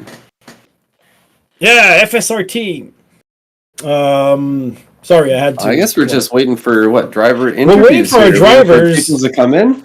Yeah, and by the minutes, I'm getting more scared of that race that I have to do in 12 days. You'll be fine, Goulet. You're one of those guys that can just show up and do well. Yeah, you got that natural talent. I like rain races. Yeah, that's why I did the race yesterday. Otherwise, I would have go to bed. Yeah, I got something for Polyphony and Gran Turismo. I love these long races you're doing for manufacturers, but give us a 15-minute break in between those races. Because to do them back-to-back is just mean. Yeah, you have, what, 50 seconds? 53 seconds, I think it was, when I looked over. Somebody in chat was like, you better get into it right away. You got a minute. And I looked, I was like, oh my gosh. And then my hands were just doing the shaking. And I shouldn't have never entered that second race. But well, if you have just a slight lag between, like, warm-up and quali for any reason, you're going to miss on the second race. Yeah, no chance of, But it was still a fun race. I got, what have we got? You could check out McNaughty channel as well, too. Join the McNaughty League. We're doing some fun races. We got Hako in there just kicking everybody's butt. We had Monza in the Audi S4 DTM cars last Friday. And I think Hako won by over 15 seconds, just destroyed us. But going to try and bring the fight to him for the next event. But the next one, we have Autopolis, and it will be in the rain as well. Somebody just joined our chat, and it is... It's Nono. Oh, no, what's up? How's it going, No? Great racing, man. Great racing. A really steady performance, No. We learned a lot from your race right there, because it was really dangerous out there when you went out of the dry line on the rumble strip and everything. How was it for you there? Just we can speak French or... Oui, bien sûr. My English is not good. Good. En fait, on se parlait, moi et mon ami Greasy, parce que on a vu la ligne sèche se dessiner, puis on s'est dit, ça va s'assécher rapidement, puis là, on voyait tout le monde commencer à perdre le contrôle, parce que surtout, ils allaient sur les vibreurs, etc. Donc, à quel point c'était dangereux, puis... je veux dire, à quel point c'était difficile de gérer ça, parce que ça avait l'air... On pensait que ça allait être plus simple que ça, puis on a vu que jusqu'à la fin, là, c'était vraiment un danger. C'est clair, en fait, nous, comme j'avais dit sur le chat français,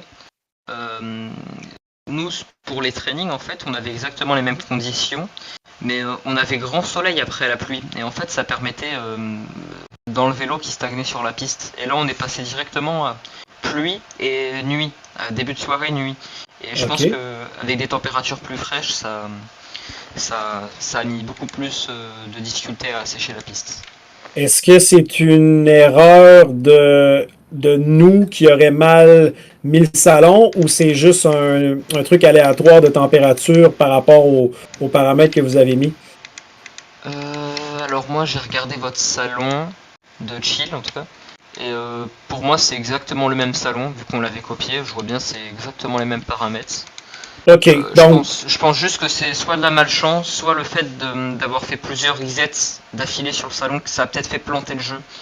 C'est soit ça, soit c'est aléatoire. ben, Là, je peux tout de suite te dire que, exemple, l'année dernière, on avait comme une course justement au Nürburgring circuit Grand Prix, là. Et Ouais. toutes les courses étaient pareilles, mais il y a eu une course de notre division, la division 1, que la pluie est arrivée beaucoup plus vite. Et au lieu de pouvoir faire un dernier tour sur les slicks avant de rentrer, un tiers de tour et tous ceux qui étaient restés en slick pour faire l'overcut. Euh, donc c'est parti en couille, comme vous dites. Donc ça, je crois que même si on a une température prédéterminée, il y a quand même peut-être un enjeu d'aléatoire à quelque part. Je sais pas si tout, je sais pas combien de fois vous avez pratiqué, puis si à chaque fois vous pratiquez, c'était toujours pareil. Mais on Ouais, va le c'est voir, là. vrai. Mais c'est vrai, après, j'ai pas beaucoup roulé. On va dire, ouais, j'ai fait à 80-90 tours, peut-être, allez, 3-4 heures. Et c'est vrai que j'avais. Alors, des fois, j'ai eu des scénarios différents, mais allez, dans la grande majorité, c'était toujours le même scénario. Après, on a eu un scénario assez similaire parce qu'il a plu fin du quatrième tour. Nous, on s'attendait à ça pour mettre les inters. Et c'est après les intermédiaires que on s'est rendu compte que la piste après, quand on a remis les softs, bah, elle séchait très peu, elle séchait sur la ligne principale, mais Mhm. sur les vibreurs ou même sur les parties où les pilotes passaient pas, c'était vraiment très mouillé. Et dis-moi, changeons, maintenant qu'on sait ça, changeons un petit peu de sujet. On s'intéressait un peu, nous, à savoir qu'est-ce que nos coureurs consomment lorsqu'ils ne font pas de sim racing. Est-ce que tu regardes la course? Est-ce que tu regardes juste la Formule 1? Est-ce que tu regardes des courses américaines, du GT, du V8 australien? Alors c'est vrai que moi je regarde principalement de la Formule 1, je regarde tous les grands prix. Côté e-sport, je regarde un petit peu la F1 e-sport, tout ça, mais si je reste dans le sport auto, globalement je regarde beaucoup la F1, de temps en temps les IndyCar, et aussi de temps en temps les GT Championship, avec aussi la Porsche Super Cup, OK, bon. en France et en Europe. Ouais, bon, on se posait cette question-là parce que moi, je suis un gros consommateur de courses en général. Et puis, on a beaucoup de gens qui sont jeunes ici, puis on a quand même un très bonne attitude de course, très bonne intelligence de course. Puis, je me dis, où vont-ils prendre leurs informations, leur expérience et tout ça? Donc, puis on sait qu'en France, la culture de la course est très forte. On est même un peu déçus, nous, que vous n'ayez pas de Grand Prix.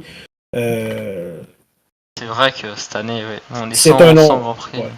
Sérieusement, moi, quand je vois des courses dans des pays, par exemple, comme, excuse-moi, comme le Qatar, là, Le Qatar, ouais, c'est exact. ça, tu sais, c'est l'argent qui mène tout ça, puis en même temps, c'était dangereux pour les pilotes, alors qu'un pays qui a toujours été dans le championnat et qui a plusieurs Français, voire aussi Européens ou francophones dans le championnat, qui a même pas, avec le nombre de pistes que vous avez dans le pays, qui n'avait pas de course en France, pour moi, c'est un non-sens. Donc, on vous supporte moralement pour ça. Donc, en attendant notre autre interviewé, si tu avais un conseil à me donner pour moi là, dans 12 jours, là, parce que je dois faire le même Tu, truc. Là. tu roules en Div 1 ou Div Ouais, 2 un. Div 1. Bah, honnêtement, là, tous les pilotes, à peu près, en fait, l'astuce, c'est de partir en tendre. Quand tu vois la pluie arriver sur le radar très proche de toi, tu mets les intermédiaires. Tu roules. Et tu roules jusqu'à temps que tu vois l'intensité de pluie sur Oui, oui, ben le petit schéma l'hydromètre au à tiers gauche. environ. Là. Exactement. Et bah quand il passe en dessous de une barre, ça veut dire que c'est praticable en pneus soft, OK. en pneus slick. Et à partir de ce moment-là, soit tu prends le risque, soit tu restes sur une strat un peu plus prudente.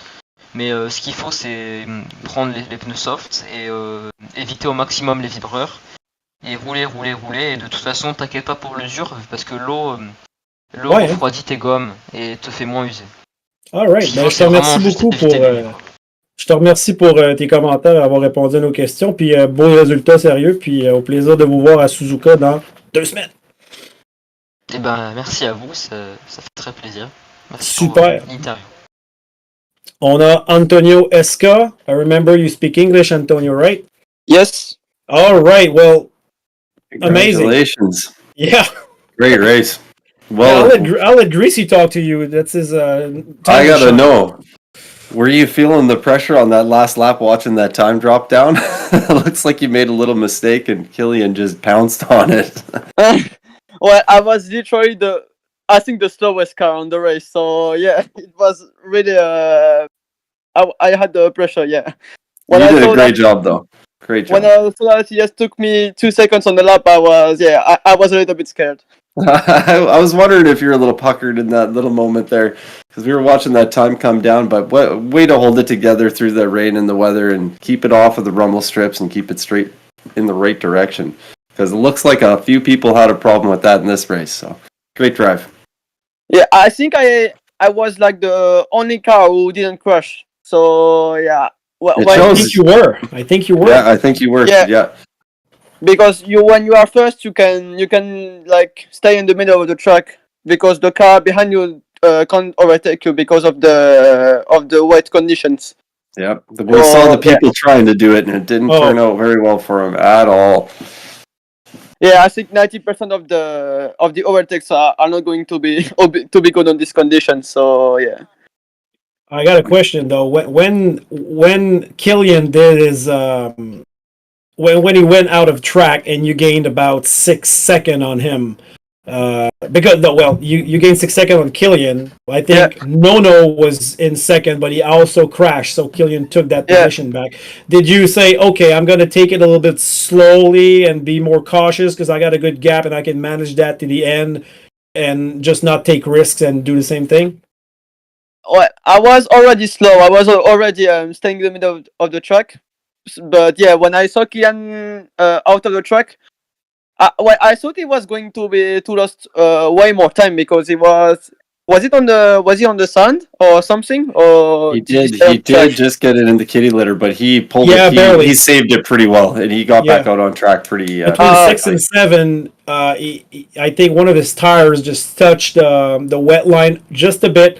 He went off track, sideways a little bit, but not that much, and he came back 6.5 seconds. It was almost lost 7 there. seconds. I think it was almost 7 seconds right there. But he did get back on track pretty quick. He got lucky there. Okay. Because I thought he was going to lose way more time because when you are on the wet, it's really difficult to save it. So yeah. Yeah, he kept it pointed in the right direction. And to answer the question, I was slower than what I was supposed to be. Okay, yeah, well that's intelligent, and that's how you manage race. Alain Prost used to do that. It's win the race at the slowest speed possible. Yeah, So especially when you are on these conditions. Oh yeah.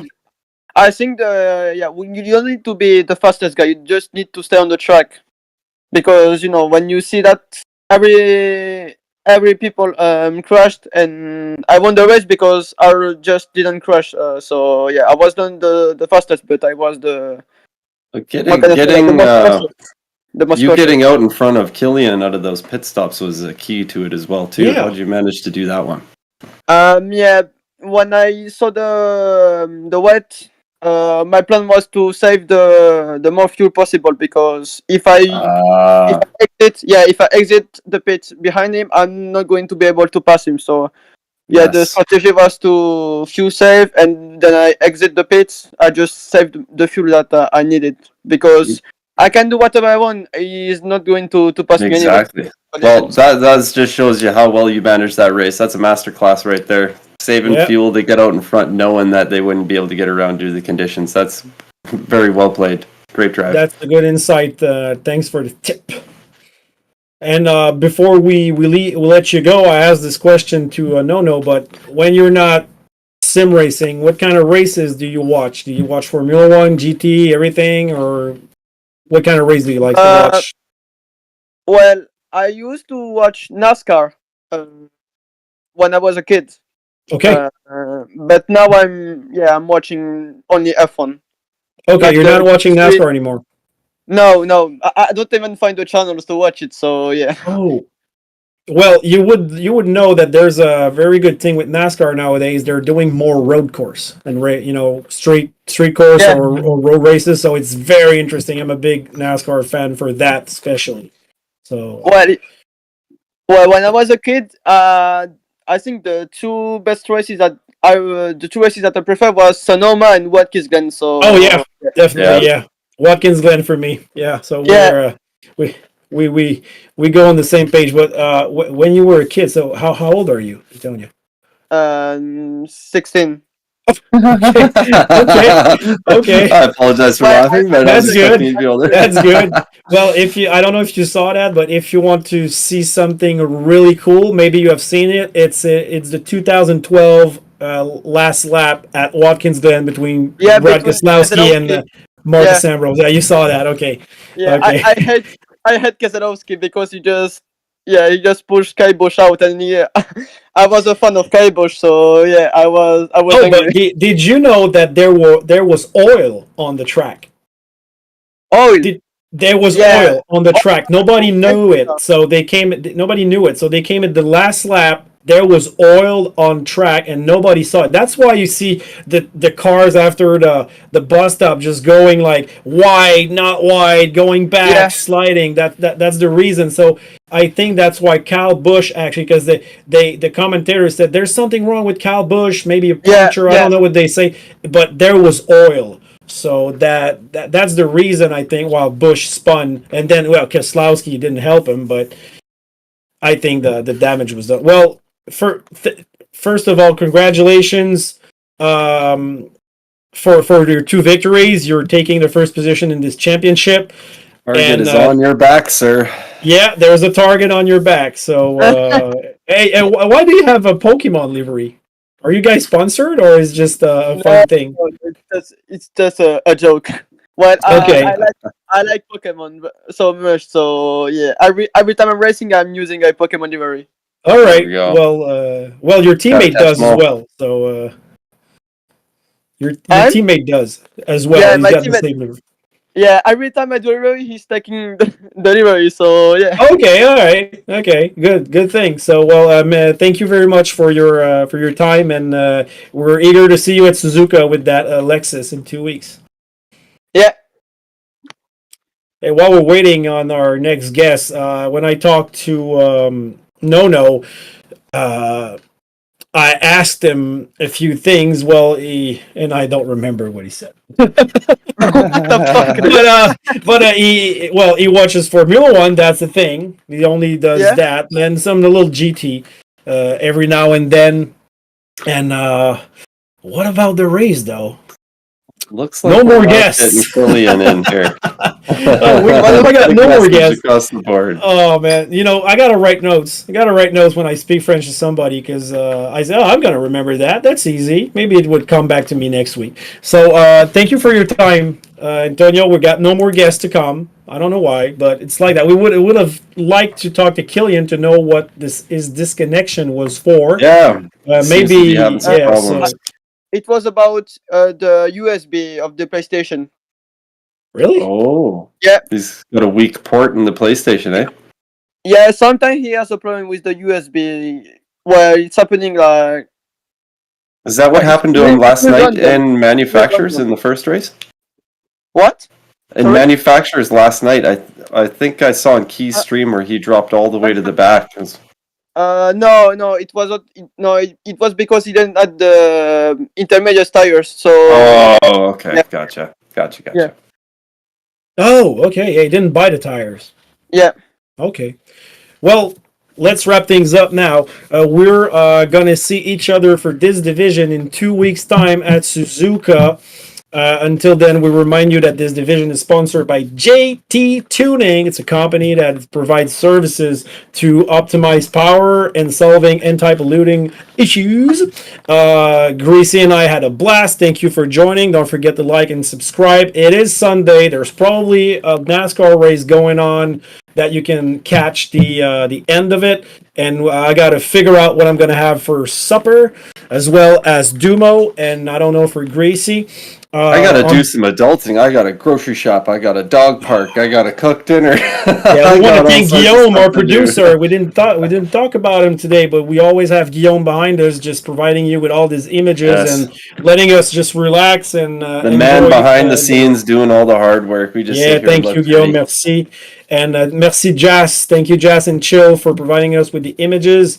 This is a team effort all the time, so thank you for stay tuned for all the race. Don't forget, like and subscribe, and we'll see you in 2 weeks. Thanks to our guest as well. Yes, thank you. See you in 2 weeks, everybody. Remember to keep it greasy.